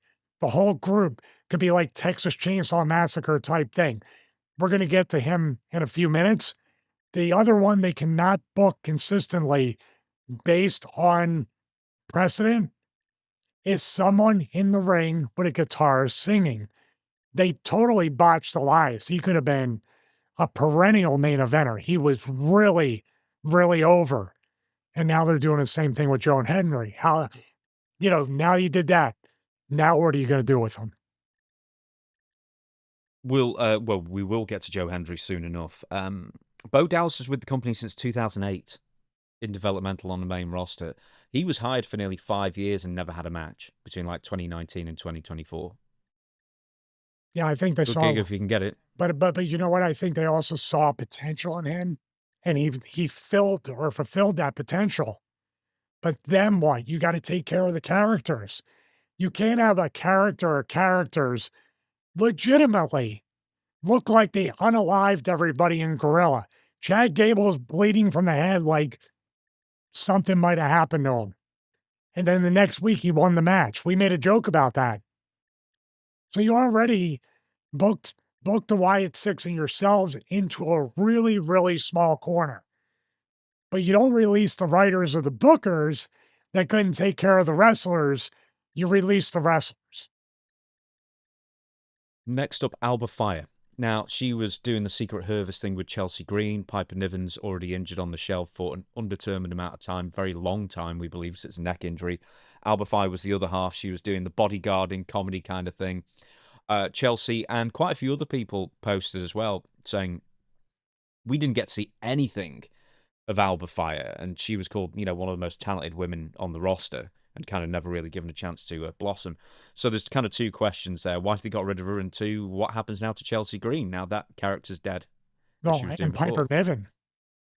Mm-hmm. They say, well, nobody ever gets fired when they're hurt, but TKO now owns the company, and they don't necessarily care about that too much. What happens, I don't know. I think there were at least 2 that were injured at the time that were fired. Zoe Stark had just been cleared. What I'm saying, Test was released back in the day. That was the famous one. I remember. What I'm saying is TKO can reverse that courtesy real quick. Yeah, when Well, they somebody did. I mean, with Ridge Holland last year, they did. there you go. He was injured. When you release somebody, one of two things can happen. When you have Piper Niven's out, the secret Hervis, I love that name, by the way, Alba Fire's gone. Chelsea Greener's either going to be pushed to the moon or released very soon, or they'll wait a little bit and then release her after that. Zoe Stark. It's weird that you put all the time, energy, and effort. This is why I said, like, when Punk was hurt, he's doing commentary. He's doing things to keep himself on TV. He's not doing it. They're booking that. So Zoe Stark is out. What are you having these talents do when they're hurt besides disappear? So all the stuff you did with Zoe Stark is now means nothing. So the release kind of means nothing. I mean, I feel for each and every one of them financially, and I hope they find something better. But she was gone for so long, you wouldn't even remember she was on the roster until now. Aleister Black, as Dutch calls him, Alistair Black, and Zelina Vega. Is he related to Polyester Black? Or did you already run that joke? I think he was wearing a lot of polyester in those black suits for a while. But yeah, Aleister Black went from potential WrestleMania main event involvement with Randy Orton to on the unemployment line in a month. I couldn't even answer that. That is the most mystifying thing, right up there with Carrie Sane, who was actually being used and going into an angle with Asuka. But Aleister Black, well, I mean, what happens to him now? Does he go to AEW again with Zelina Vega, or is that bridge, is that done? I think from reports that I've read is that that bridge may be pretty damaged there from when he left previously. What is it with Aleister Black specifically? Because, I mean, like, companies do get behind him, but he always seems to find his level in the mid-card. He never seems to ascend beyond that. And with AEW, best I remember, he was winning an awful lot of matches, including beating Cody Rhodes, if I'm right in remembering a few years His ago debut as well. was the lights off, lights on, spin kick to Cody, right? Black Mask or Black Mass. I put him in the category as the Wyatt Six and Bray Wyatt. He's a borderline supernatural, mystical character. Very interesting, got himself in incredible shape, can work, and I just don't know. Why is it, all I can think of is politics, that he wasn't aligned with somebody that advocated for him, much like the Wyatt Six, maybe even Alba Fire, and obviously that Michael Hayes element with Chelsea Green. Who knows what we'll have to wait for Unreal. Maybe they're going to have backstage stuff talking about who's getting released and who's staying after WrestleMania and why. But Aleister Black and then Zelina Vega goes from being a manager during the COVID era, coming out like 6 times every Raw, and they make her U.S. champion, and then they don't do anything with her. Next up is Apollo Crews, who has been hired for a very long time, and they were just not using for years. He was almost in the JTG position. Yeah, his spot. And he's really, man, I remember him on the Indies. So talented. In WWE, whether he was a babyface, or remember he was a heel with the foreign gimmick, and he came out with the big guy that ended up on Raw Underground. Dude, that was great. That was awesome stuff. That was a character. But I don't recall Apollo Crews doing 50% of what he could do, promo-wise, character-wise, and even ring-wise, in the ring working. The indie stuff I saw, I was like, this guy's super impressive. But maybe they just beat it out of him. I don't know. It gets to a certain point with Apollo Crews, JTG, you can put myself in there, where you're almost like outside of the money. You're almost like, you're just better off letting me go so I can remake my name for myself, much like Drew McIntyre did. I think he's one of a couple of people AEW should pick up, and I said, I bet he'd really fit in the Hurt Syndicate. Like better than Cedric Alexander did. I thought he would be, maybe not tailor-made, but I think they'd make that work. Yeah, you know what? You have Lashley, MVP, Shelton, all athletic guys, by the way. but to get somebody in that Cedric role that can take really big bumps, do things very much complement all their styles, that would not be bad. Um, I it came up in my feed, probably because we talked about Ricochet with that little thing on the Flair thing. I watched Ricochet versus Dalton Castle on ROH, not AEW. And I'm like, there's almost, like you said, there's almost too much wrestling, too much talent that you can't place them in there. And I'm like, these guys are having a really good match. Why is this not on AEW? Why did I not even know this match even existed? There's probably more of that than anything. So anybody goes to AEW could be lost in a shuffle even more when they go there, but get that money. Mm. Chris Sabin and Alex Shelley, the Motor City Machine Guns. Now, this is interesting for a couple of different reasons. Because one, it was interesting that they got hired in the first place, because I'm sure, you know, they were at the tail end of their careers. They've been really great tag team for many years, off and on. I don't think they were together straight for 20 years. But, you know, like perennial TNA talent, really, I guess, finally getting a shot, and it was great to see, and they needed to beef up the tag team ranks. Wyatt Six are now gone. Motor City Machine Guns are now gone. That tag team roster has absolutely been decimated on SmackDown, and they were both in a storyline where they were teasing a breakup. Just get rid of them both. Yeah. You know what? I'm only speculating. I don't know for a fact. By the way, I'm biased. Chris and Alex are two of my favorite people to be around when I was in TNA. Very good guys. Both guys actually had singles runs as TNA world champions too, right?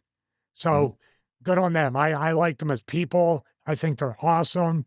And hopefully they're going to get a lot of work after this. But do you think, just my guess, my speculation, do you think they either vetoed it or they were offering resistance to breaking up? Because they're a lot better off as a team than doing that, and that ended up prompting the release. That's an interesting theory. Because the last I remember, they were arguing with each other, and that was it. And I hate that tag team breakup, will they, won't they thing, because it's such a trope that's been beaten to death. Plus, they're doing it multiple times at the same time on different WWE television. They were doing it with Oscar and Kairi Sane for 7 months. They were doing it, but they always do it with the women a lot more, because they were doing it with Charlotte and Alexa. I don't know if they were doing it for the immovable objects. I don't think they were. But they do it with several teams. Well, they're doing it with Judgment Day now. And they're doing it with Judgment Day now. So that's 4. Yeah, I think I'm not putting words in anybody's mouth or saying I'm a gnat on the wall, as Ric Flair would say. But I wanted to get a smile out of that. But it just leads me to believe the timing, like you said, they're trying to break them up. And these guys might have said, guys, we work better as a team. It doesn't, or they might even said, there's 3 other things going on with the same thing. Why would we do, you know, and we've teamed up so long, we could do so much more, even to get other teams over. Oh, totally noted. Here comes the release. Santos Escobar. I believe he'd just been re-signed for pretty good money, and then they cut him. Well, I hope he has no cut clause, but I doubt it. He's getting 90 days. That's about it.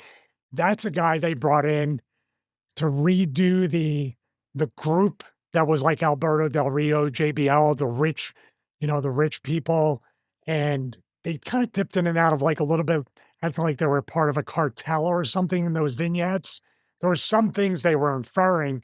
And then he was with the LWO Ray, right? Good worker. El Fantasma Delegado. They had a name it really rolled off the tongue, didn't it? Yeah. Especially, yeah, but you then had they a Philly reformed accent that. to that, you're in trouble, man.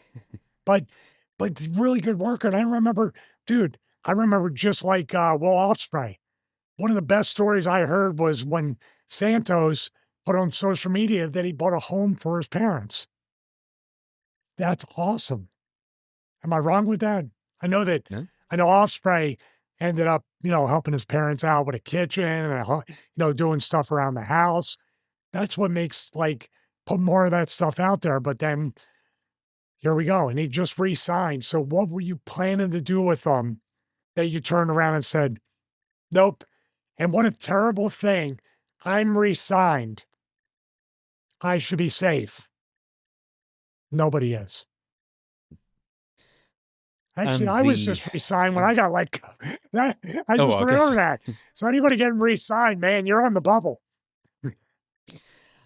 the most baffling of all, Kairi Sane. Now, there's a few things to add this, including something that came out actually, I guess, this morning as we're recording this, but it's from Dave Meltzer, so you know what I mean.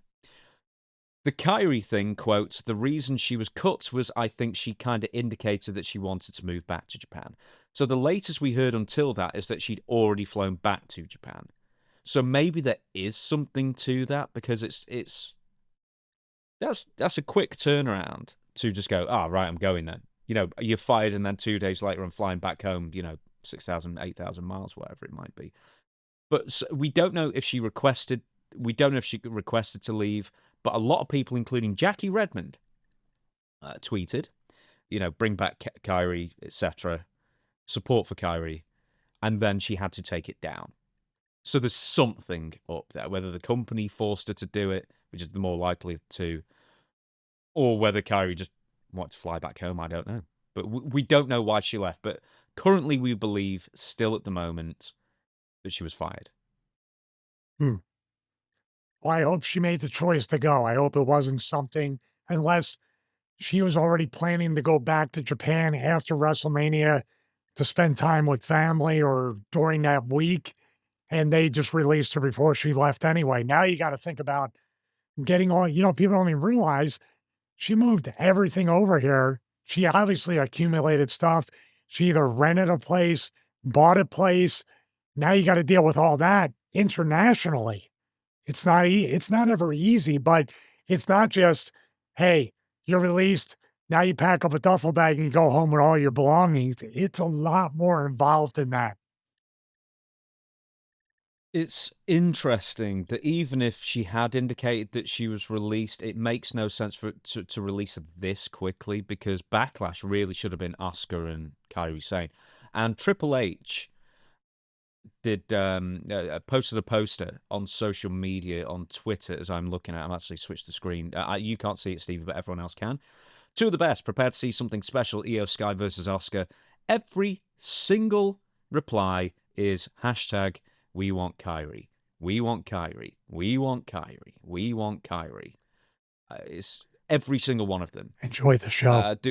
Enjoy the show. There was even a bit of a fan chant saying we want Kairi on Raw when at the end of the Io Sky Becky Lynch match, and Asuka ran in, and instead of the fans chanting whatever they were chanting we want Kairi.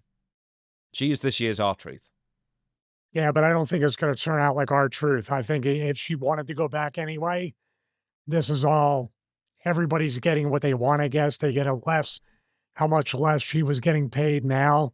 She gets to go back to Japan, and no doubt she's going to continue working. Did she?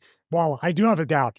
Is there anything in that update that says she's done with wrestling, or she just wanted to go back home and wrestle there? No, just said she was already going back to Japan. That was as much as we know at this point. Well, best of luck in her future endeavors. I mean that. I know they put that up there. Do they put that up there anymore? No, I don't think they do, because that's become a trope now as well. When John Laurinaitis was an on-screen character and started doing the future endeavors thing, that's when it became the trope, and I don't think they did it quite as much, or they've left out that rhetoric Trust me, very it was a specifically. trope before he was on TV. It was a meme before that. Before a meme was a meme. With Io, 7 months of a storyline or whatever it was, teasing breakups with Asuka, and joining up with Io Sky, whatever it was going to be, however it was going to land. None of them. Well, Io wasn't. Was Io on WrestleMania? I'm not sure Io was. I know Tiffany Stratton wasn't. That only just occurred to me. Isn't it weird that we just don't remember WrestleMania like 2 weeks after? Yeah. I don't. Anyway, let's assume she wasn't on. The point is that they didn't do this breakup thing in time for WrestleMania. Maybe they just thought it was too cluttered already with all those 6 matches on 4 hours, and they were kind of saving it, I guess, for Backlash. So why would they just not keep Kairi Sane a little longer and blow it off the next month? Did they just have to fire people? right after WrestleMania. No, that's a thing you can dive into about how much money they plan on saving, what the call's going to look like, what their overhead. Excuse me. But here's the thing too. Rhea Ripley has won the women's title, correct? Mm-hmm. They needed to break up Rhea and Io Sky. She has to go to SmackDown as Rhea because she's now got the SmackDown title. So they have to have Io Sky do something. So I can't say that the Carrie Sane thing was a last second release because I feel like they already had these chess pieces to move into place when she was gone. So I think they knew before WrestleMania, we're cutting these people, which is awful to think that you have that hanging over your head. Not the office. I mean, the workers, if you're not on well, dude, even if you're wrestling at WrestleMania, you can still be released after that. There's no, they can't release somebody that's this or that or getting pushed or in a storyline. It just happened. Yeah, nobody on this list wrestled at WrestleMania, by the way, I don't think this year. Let's get to the NXT developmental because that will land us into the next subject. Andre Chase, which is kind of only like the real big name in NXT, been there for 5 years at this point. Chase U was, one of the big groups in NXT for a couple of years, and then they disbanded. And I don't know if they got rid of Andre Chase and then brought him back, but he wasn't doing that much these past few months anyway, and then he's been part of the cuts. Other cuts, including NXT and developmental, are Tyson DuPont, Tyreek Wigwe, I don't know how to pronounce it, Dante Chen, Chris Island, Tyra May Steele, who's going to come back up in a minute, Serena Linton, Trill London, Malik Blade, Luca Crucifino, and Carly Bright, who's also going to be coming up in a minute. I'm not going to go through the TKO top officer pay, but it's just one of those things where it's funny they're still making all these cuts yet. Can I say something about this? Yes, please.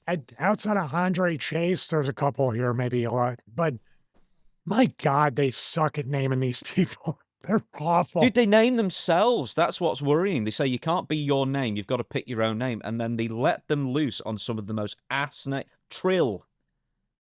To rhyme with krill.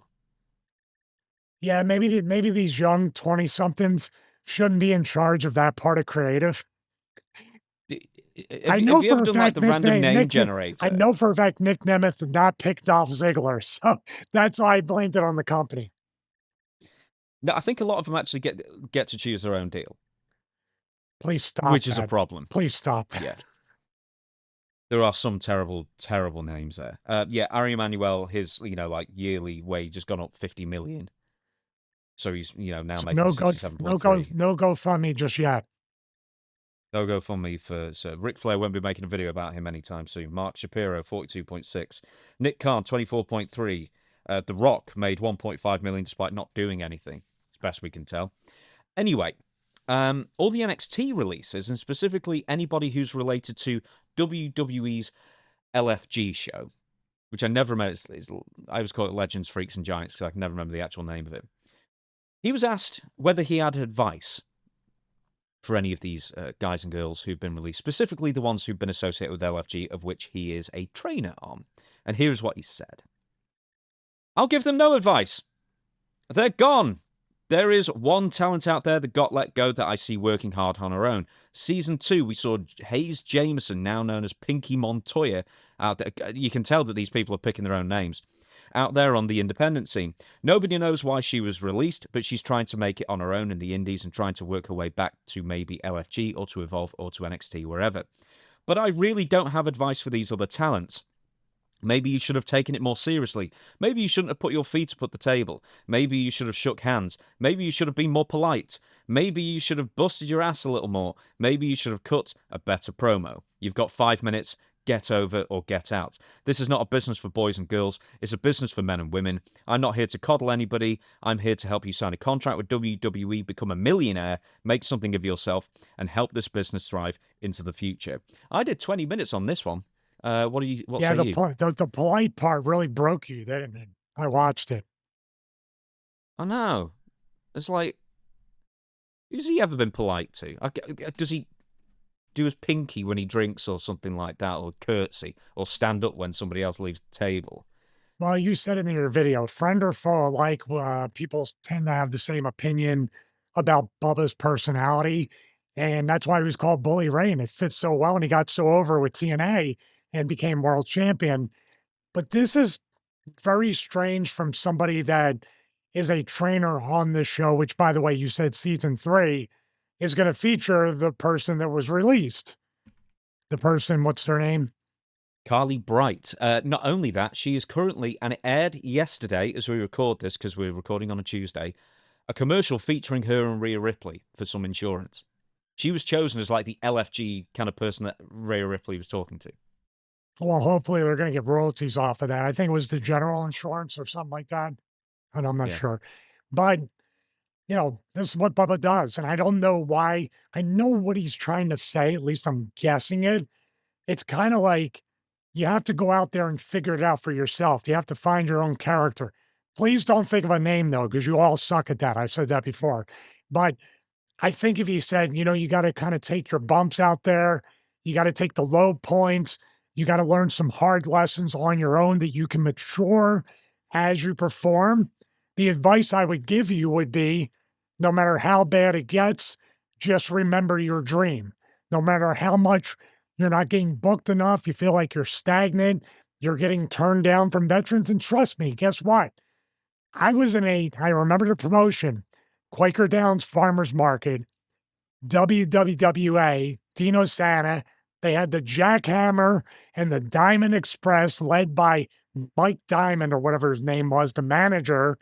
And I was in that locker room trying to gain knowledge, not getting any from them because they were big fish in a little pond.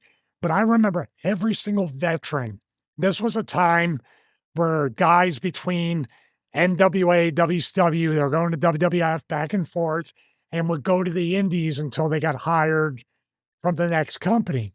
So I would always go up to a veteran, ask them to watch my match, and ask them, do you have any advice? Even Terry Taylor, I met him the night of one of my first Eastern Championship Wrestling matches. I asked him for advice. He gave me a very swarmy answer, and I walked away, but I didn't give up. Every time, 99 times out of 100, I would ask a veteran, and they would either metaphorically or physically take the drag on the cigarette, put it out, and tell me to get lost. They would gatekeep the information. So what Bubba's speaking about is something from that era, that you never get handed information. Am I saying that's right? No, it's not right. You are a trainer on LFG. You're miles, if not whatever length of time you want to talk about, ahead of these talents. They can never catch up to you, Bubba. Your knowledge, psychology, ability in the ring, giving them some information is not going to make them fast track to catch up to you or anybody else. But they have this strange gatekeeping in mind. I bet you Flair and other people from there still gatekeep some of that knowledge and information. It's just instilled in everybody. But guess what? Here's my advice for every young person out there. I said 99 times out of 100, you will not get that knowledge. But guess what? That one will. And guess what happened? Jason Knight saw my desire to learn and my self-awareness that I knew nothing. You know what he did? He talked to Paul Heyman and he goes, I got a kid in this locker room where I'm seeing him on the indies. He has a lot of heart. He's a skinny kid. He doesn't know what he's doing, but he has a desire to learn and he has a good attitude. And Jason came up to me, he was with Angel Amoroso, and said, you should stop at ECW. Bring your bags. You might get chokeslammed by 911, and that might be your foot in the door, but that's a place where you can learn from people. Do you see what I mean? So that Jason Knight was the one that helped start my career. And then, as they say, we're off to the races. So anybody listening to Bubba, he's right. He didn't present it the way I think he wanted to. Maybe he did. But guess what? You're going to have 99 guys and girls that are going to tell you to F off, get out of their face, figure it out. And then you're going to get that one guy, which, by the way, I'm that one guy that's willing to help everybody. I don't care. So if you have a question for me, if I know, I'm going to tell you. If I don't know, I'm going to tell you. If I made the same mistake, which chances are 100% chance, I've made those mistakes, I'm going to help you avoid them or tell you you need to learn that on your own. That's just more than 5 minutes. Well, I'm going to continue on with this theme. The fellow who did the interview, I guess his name's Graham on Wrestle Rant, he said about this, I'll have more to say about our interview when I'm live streaming on YouTube tomorrow, but let's just say he and Bubba have talked twice now, and I've never walked away from any interview I've ever done less of a fan of someone than I was with him, unfortunately. It's like, my goodness me.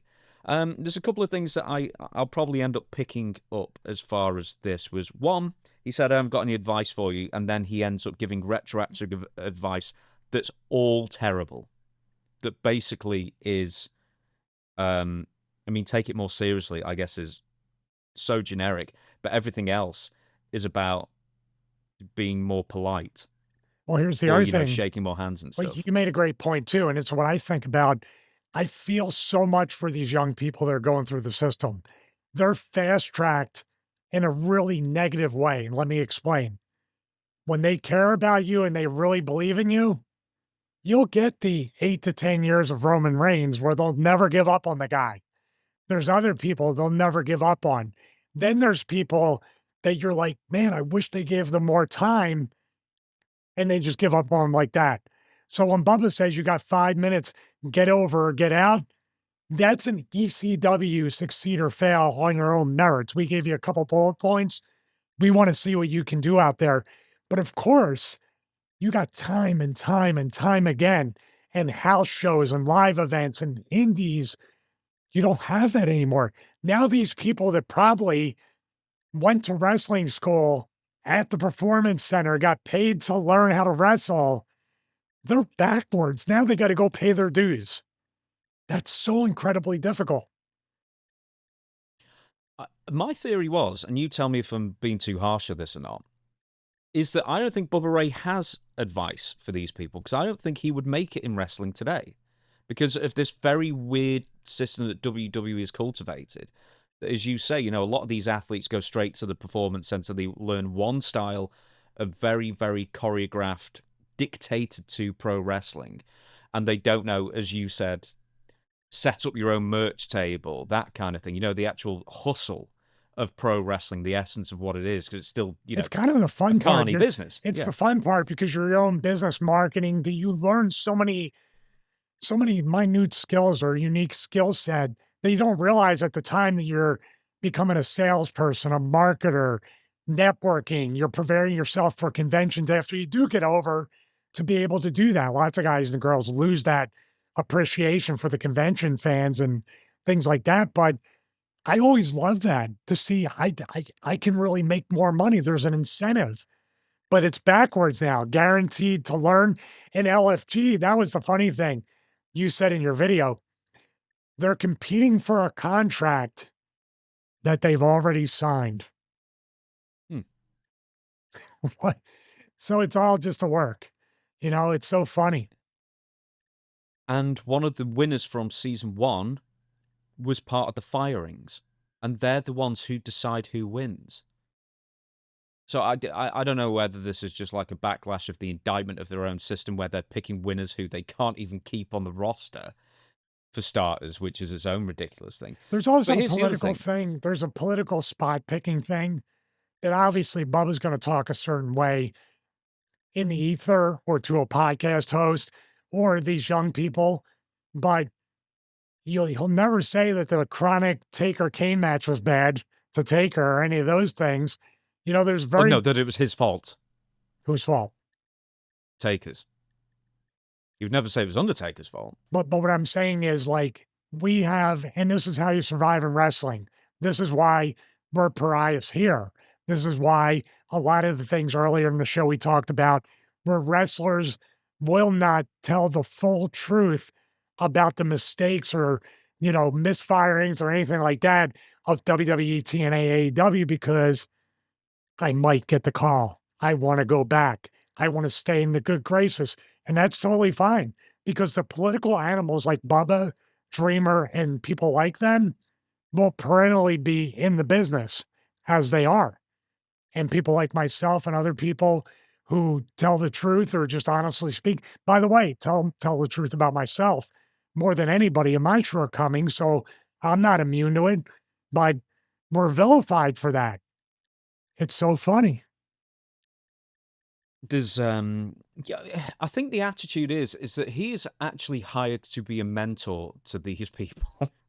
I think that's kind of why it just comes You're a across as trainer. so unbelievably heartless. I don't mean to cut you off again. The trainers are there to make sure the talents have every tool, ability, and piece of advice or pieces of advice so they will never get released, that they will always have work.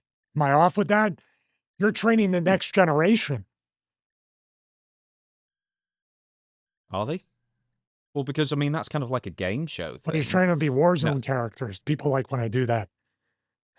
one more thing, because he actually said this in another video that someone in our group posted on our WSI group, and he said the exact same thing.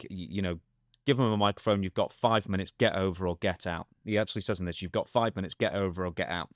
And I think that's kind of a worrying trend with wrestling today, is that nobody has any grace period to fall on their face.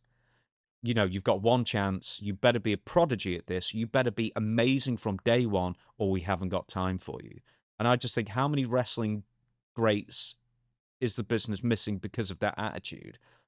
Like, I mean, our minors like Undertaker, Kane, Steve Austin, The Rock, John Cena, Roman Reigns, etc., etc. Pretty much every single major star in wrestling history wasn't amazing immediately. Not everybody can be a Brock Lesnar or Kurt Angle. Yeah, I totally agree with that. And even then, you get the Olympic gold medalist Gable Stevenson or whatever. Remember that guy? Stevenson, yeah. Stevenson. He just washed down. They tried to do everything with that guy. He was, and the word coddled.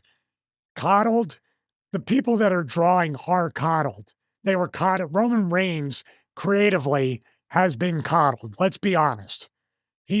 Seth Rollins creatively has been coddled. He just keeps getting a million different gimmicks and they never give up on him. I would say this, here's the opposite, where I would say that NXT is giving them way too much time without progress. And Andre Chase, 5 years. Bo Dallas, how many years?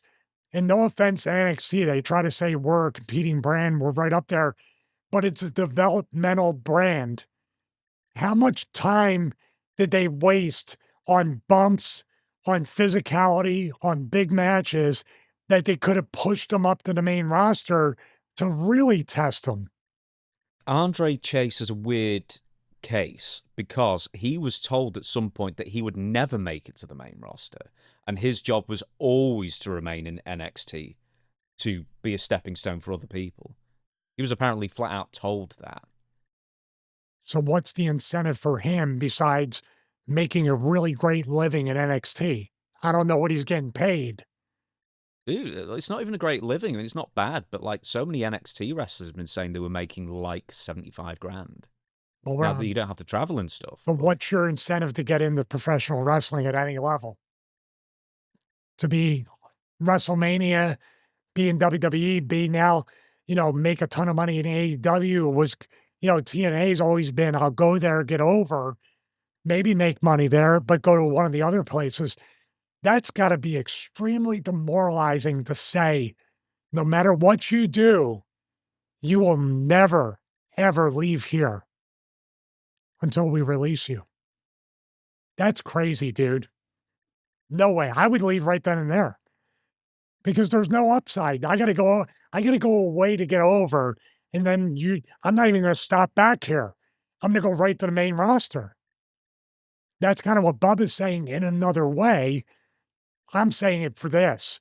This might be the best thing that ever happened to Andre Chase. Get yourself over and hopefully maybe go to AEW, make some money, and you might be called back to the main roster. if let's say the money wasn't amazing. Let's say let's say you didn't need the money that badly. If they fired you and then you got the R-Truth treatment afterwards, would you go back? You talking about the NXT, the Andre Chase spot? Well, let's say the Andre Chase spot. Let's say, oh, we fired you, but the fans were chanting your name, so we're going to bring you back for another year. Would you, on principle, not go back because you've already proven they don't want you? Well, if I was told I was never going to leave NXT, I was going to be here forever.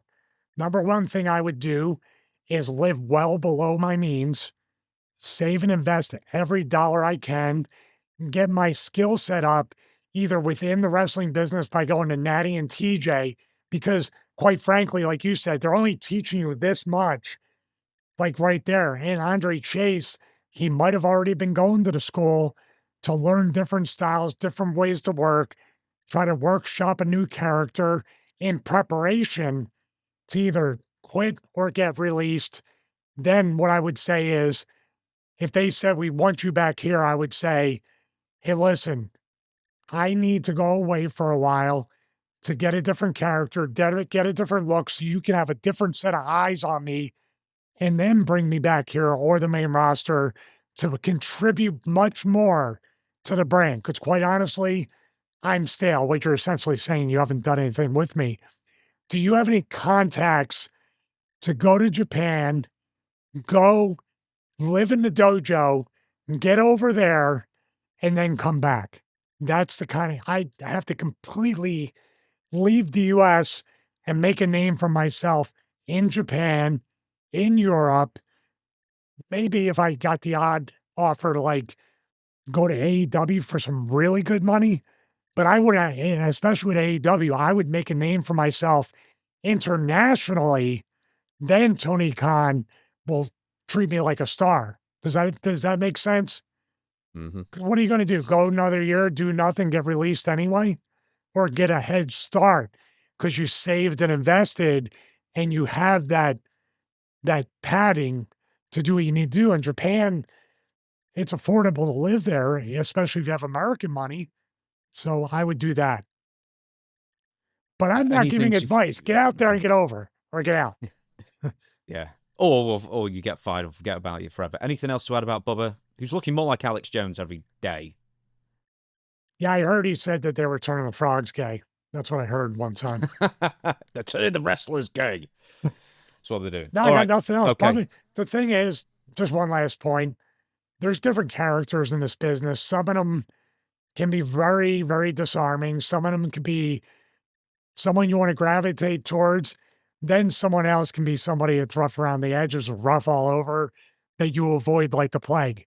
Whether you're new to the business, and quite frankly, in 30-some years, there's people that I might not have minded being around if I had to in a locker room, but I wouldn't be around them for 4 nanoseconds now if I had the choice. Which you do. So we shall move on then. This is kind of what went wrong, which is everything.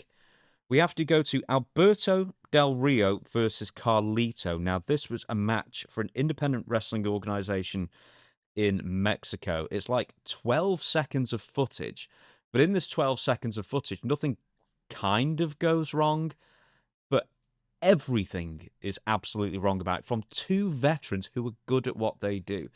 So, over to you, Stevie. Why did they make it go wrong on purpose? All right, thank you very much, James. And my internet was spinning. I have a call later on to try to fix that. We had a little bit of buffering on this 12-second clip in cell phone footage mode. So everybody out there who knows me knows my frustration with that, especially beating James on internet speeds. All right, let's take a look. Whip, eventual reverse. Oh, is the ring really hard? No, that's what I think. This ring might be the WrestleMania 3 ring. Dude, this is the actual footage that's spinning, not me. The footage is buffering. Clip. The footage, I was like, okay, I still have internet. Yeah, look, it buffers in the same exact spot. So the person who did the footage, Oh, clothesline. Big boot that didn't touch him. Rolling DDT. What do you want me to say about this?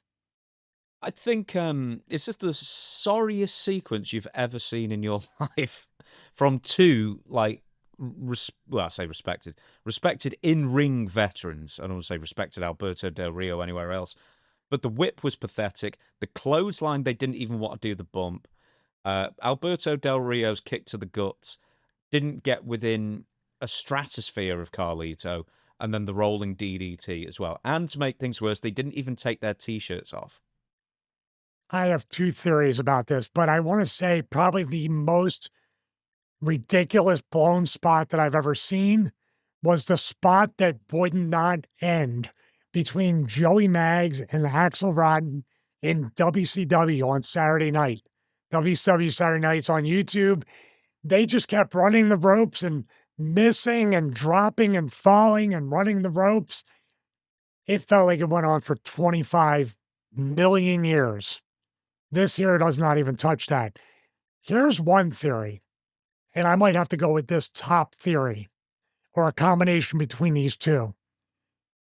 The promoter did not pay them what they asked, or the promoter did not pay them.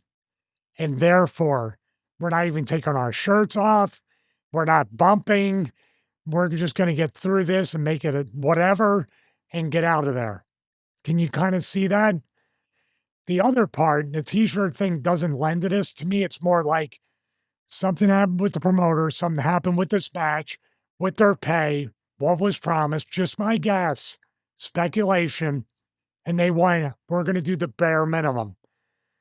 The other two theories have to do with looking at the crowd and saying, we're not bumping. Because part two of that is, we are in an even stiffer ring than the WrestleMania 3 ring. Could be all three, a combination of those three, or the last two, or the first one individually. What do you think? What say you? I showed this Dutch, and Dutch was very much of... well, I asked him, actually, and I'll ask you the same thing. Is like, if you look out in the crowd and see mostly empty seats, as we saw in that phone footage there, do you work even harder to try and build up the house for the next time you go there? If you have a vested interest, by the way. Because this is just some indie...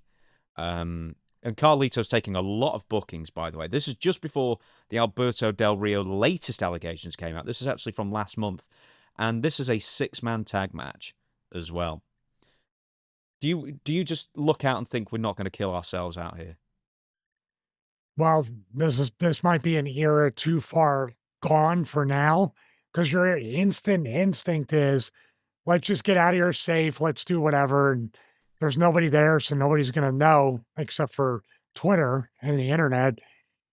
I would work harder. And that was another thing Raven had said, because most times we were booked on multiple shows, as I said earlier. So we wanted to take a personal responsibility to give a memory, a moment, a really good match, some entertainment, good action, whether it be hardcore, regular type of wrestling matches, so they would want to come back. I don't know if that's an extinct way of thinking now in 2026. What did Dutch say? No, he said he would never change his style, regardless of whether the house was good or bad. It's a way to go too. But we would kind of say, this is going to be rough. We're not going to have the crowd because the crowd isn't there. So no noise. It's like wrestling in a wrestling school where, man, wrestling with no people is painful. But if we put, and also it's a personal, like he said, Dutch said, I'm never going to change my style because I take pride in my work. That's the way I take it. And the pride in my own work to know that, and there's a little bit of a red badge of courage to it. Think about it. There was 12 people in the audience, and I still worked like there was 12,000. And then next month, hey, there was 30. Did I have something to do with that? That's pretty cool. Just in house shows in general, ECW, WWE, etc. Did you... I'm presuming you didn't work any less hard, but did you limit the amount of bumps you would take per match on the house shows? Or were there any moves that you specifically wouldn't take on house shows that you would on television? That's a great question because it's that tightrope. The house shows were there to try new stuff, to try new spots, new moves, but it was never like, "I wanna try this new move that's probably dangerous for TV." Um, would there be bumps I would not take on house shows? Well, they would align because I would be earlier in the card. We wouldn't go outside. We wouldn't fight on the floor. Therefore, I wouldn't be thrown out over the top or the middle rope to take a bump to the floor, which sometimes we didn't even have mats. So house shows were to get your wind up, to get back into shape, to try new stuff, and also literally try matches out to see if we have the chemistry to carry the TV storylines. Then it culminates into a pay-per-view match. So actually, in a way, you worked harder, but you had more fun because guess what? It wasn't 5 minutes, get out, get over, and get out. You know what I mean? 15, 20 minutes to kind of work and feel around to what works and what doesn't work. This is very specific with the t-shirt thing as well. They're both wearing t-shirts. I'm suspecting because Carlito was in great shape as well when he left, and I kind of suspect he still is. Is there a how sparsely a crowd is or an event is attended? Where's the embarrassment line? Like at some point you've got to be like, I'm going out in my trunks, and there's 50 people in the crowd, and then is there some kind of line of like how the attendance is? Where you start feeling self-conscious is what I'm asking. No, I wouldn't say that. I mean, physically, neither one of those guys had anything to worry about. So I think I'm leaning more towards the lack of effort in getting oiled up or putting whatever on and making sure you're TV ready aesthetically without a shirt. I think it's just leaning more towards it might have been because there was only 20 people or whatever there. We're not even going to take our shirts off. But to me, when you're talking about, well, they're not going to wear their gear or anything like that, there's a comfort level in wearing boots, your trunks. You can work in mentally, you can work like you're on TV because you're wearing the outfit like you're on TV. I don't know. Wearing the t-shirts, to me, I'm most curious about. Was it a promoter thing? And you said, if we're not getting paid what we were promised, or we're not getting what we're promised out of the promoter, then we're not even taking off our shirts. We're just going out there and we're not even going to bump. I don't know. But Carlito could have looked down when I'm not doing that. He's very, very old school sometimes with that. Well, I mean, speaking of old school, maybe there was nothing said by the promoter, but you can kind of look out the crowd and think, we're not going to get all our money tonight, are we? Let's kind of just phone it in and stay There's safe. the other thing that they didn't get paid yet. And they were like, but then you give the ammo to the promoter to say, you guys were awful out there, so I'm not paying you the full price. Something weird there. I don't know. I'm not saying, Carlito's been accused of being lazy. I think he's a great worker because he knows what to do to get over. I just feel like that was not a miscommunication. That wasn't, you shoulder bump and nobody goes down type thing. I think there's a lot more to that. Yeah. It also strikes me as just without digging in too deep, it looks like they're parody wrestlers. You know what I mean? Or like just two friends who have never wrestled in their lives, and this is kind of how it looks. This was the birthday party. Mm. Happy birthday. Okay, before we go, we have to talk about one more thing. Now, we referred to and responded to the Ric Flair interview on Ariel Helwani the day after it came out, actually, because it was a rare time where we had to refilm a couple of little bits here and there, and we thought, well, since we're here, we might as well talk about the whole Ric Flair thing. There was more to it than we actually discussed on the video, but they were some of the highlights, if you want to call that, or lowlights or whatnot. But Ric Flair almost now seems to be going on the apology tour, and his apology relates to Ludwig Kaiser, that young 20-something British kid. So here is what he says. Mr. Ludwig Kaiser, I never implied, which he did, that you couldn't work or didn't have talent. No, he didn't imply it. He said that outright. I actually understand that you are doing really well with Undertaker's promotion, which is not the Undertaker's promotion. I am sorry that I got upset. I am naturally very protective of my daughters, as I'm sure as you grow older, you will be too. Continued success. I apologize for anything I said about you personally. It was not about your professional skill, which I have heard is very good. Here's what Ric Flair said initially. I threatened to beat up Tiffany Stratton's husband last year, which they're not married. I wasn't allowed to go. This is WrestleMania last year. A 24-year-old kid being threatened by a 76-year-old man, and I can't go to WrestleMania. Are you kidding me? That English kid, he's going to go as far in wrestling as a gnat. He'll be a fly on the wall in a year. They had that thing where Tiffany made a smart remark about Ashley's divorces, which we both know that Tiffany's not smart enough to have written. Somebody gave her the script. And then he implied that, I'm just going based off social media once again, which is a lot, that he was implying that he wouldn't mind a one-off with Ashley, which is not what happened. It was completely the reverse. Ashley mentioned that Charlotte Flair mentioned that on television to Tiffany to try and get to Tiffany. And I went, okay, I need your number. I got it, which I can get anybody's number I want to any minute of the day. And I called him and I said, hey, when I see you, I'm going to beat the stuff out of you. So we went like a little B2 Hunter and I wasn't allowed to go. And then Flair implied he wasn't sure if Kaiser was still on the roster. Where is he now? Is he even on the roster? Ariel Helwani says he's in Mexico, which is kind of a misnomer in itself because he's still WWE as well. I'm sure he is. I hope he stays, Flair responded. So that's the whole situation. Well, there's a couple key points here in his apology. One, most notably, is I actually understand that you're doing really well with the Undertaker's promotion.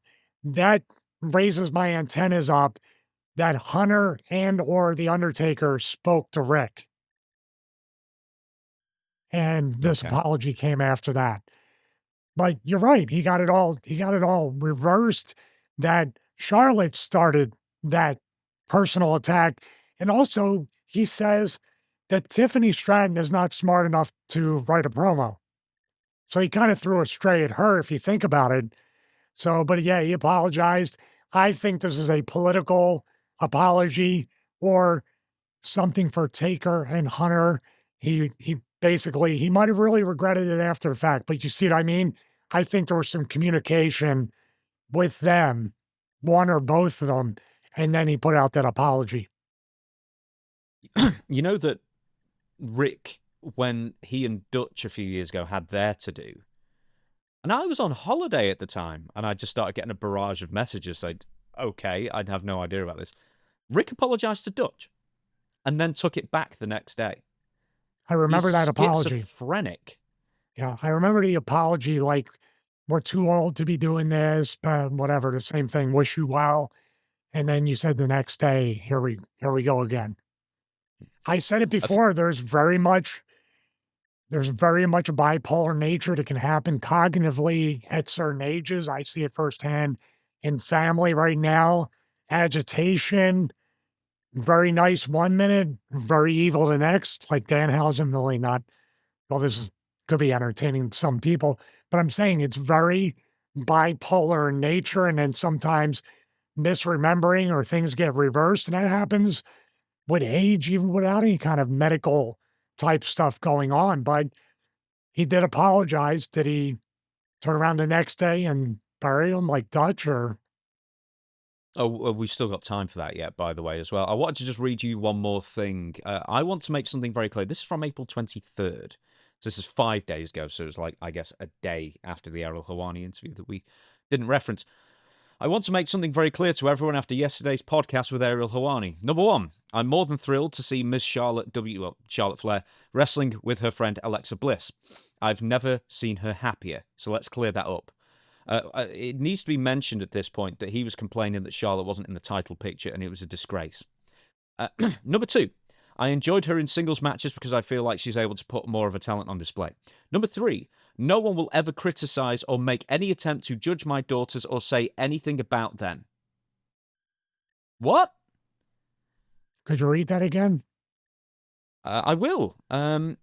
Where are we here? So number three, no one will ever criticize or make any attempt to judge my daughters or say anything about them. That's a definitive statement. How is that going to stop? One, it isn't, and two, no one was criticizing Charlotte either in that instance.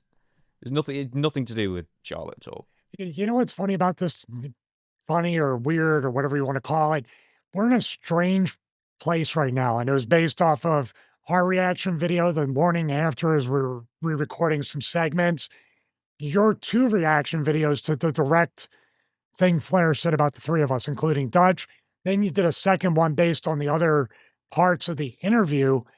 But there's people that obviously have things to say about Flair and what he's been doing for years and years and years. But then there's the other part that you can't ignore where people, is it cognitive dissonance or whatever you want to call it, where they come after us and say, we should leave him alone and stop, or he's absolutely right. He's Ric Flair. He's whatever he is. And then he does a video with a girl next to him saying he's stealing the woman from the guy or something. Wasn't it the cameo you shared in our chat? The the cameo also, they're currently discounted.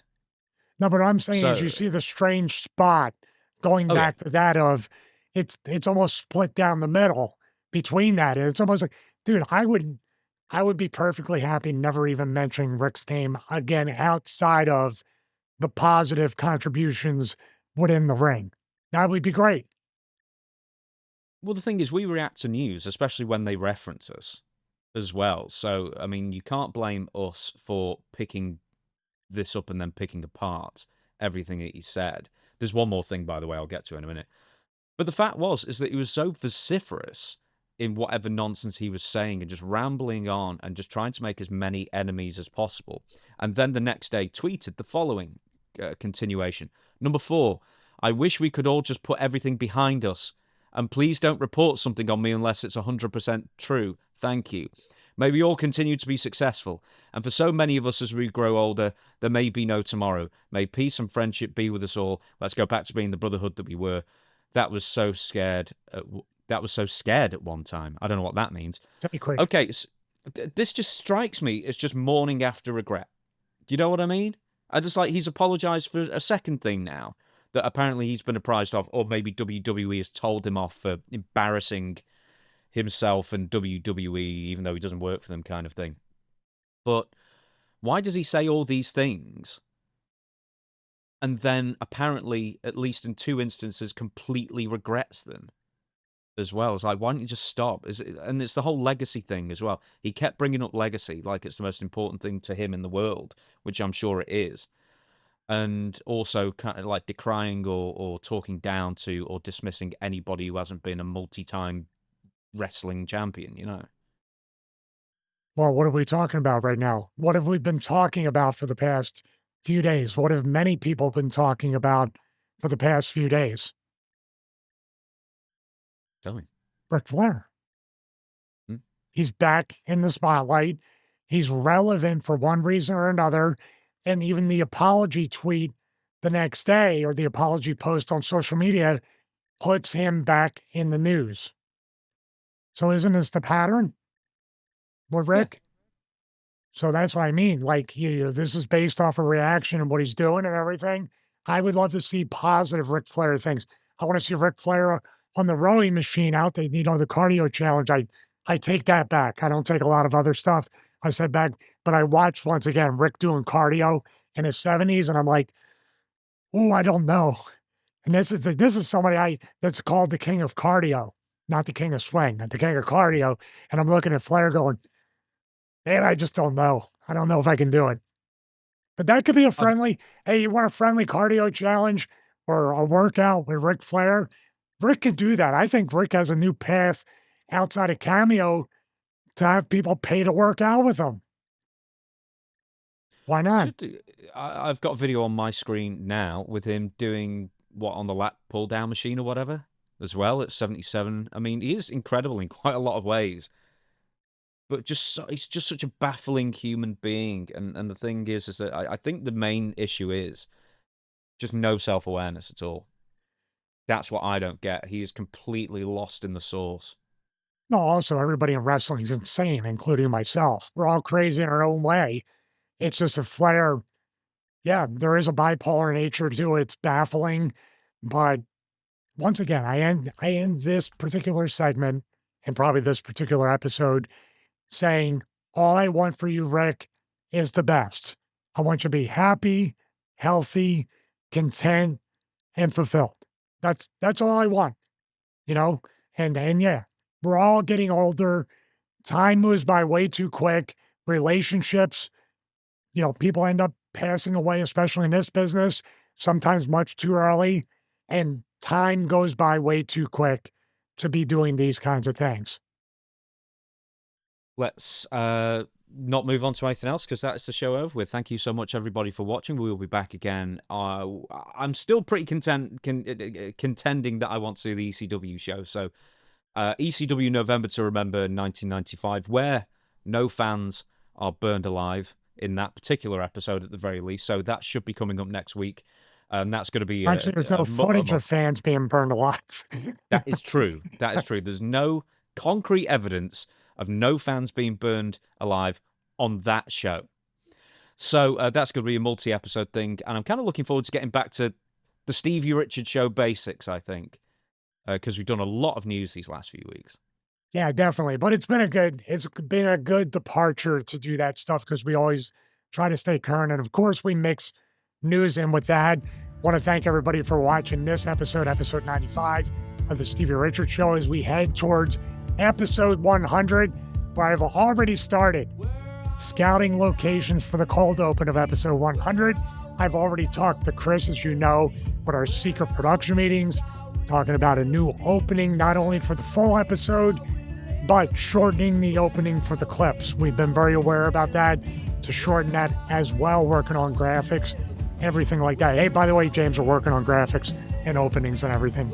That's the first I've heard about it. But you don't care. You say, I don't care, just do whatever you're going to do. But I want to thank everybody for watching this, as well as everybody supporting us at patreon.com/Stevie Richards. Watch alongs every Monday. Right now, we're deep in the Motley Crues, deep in the Jeff Farmer.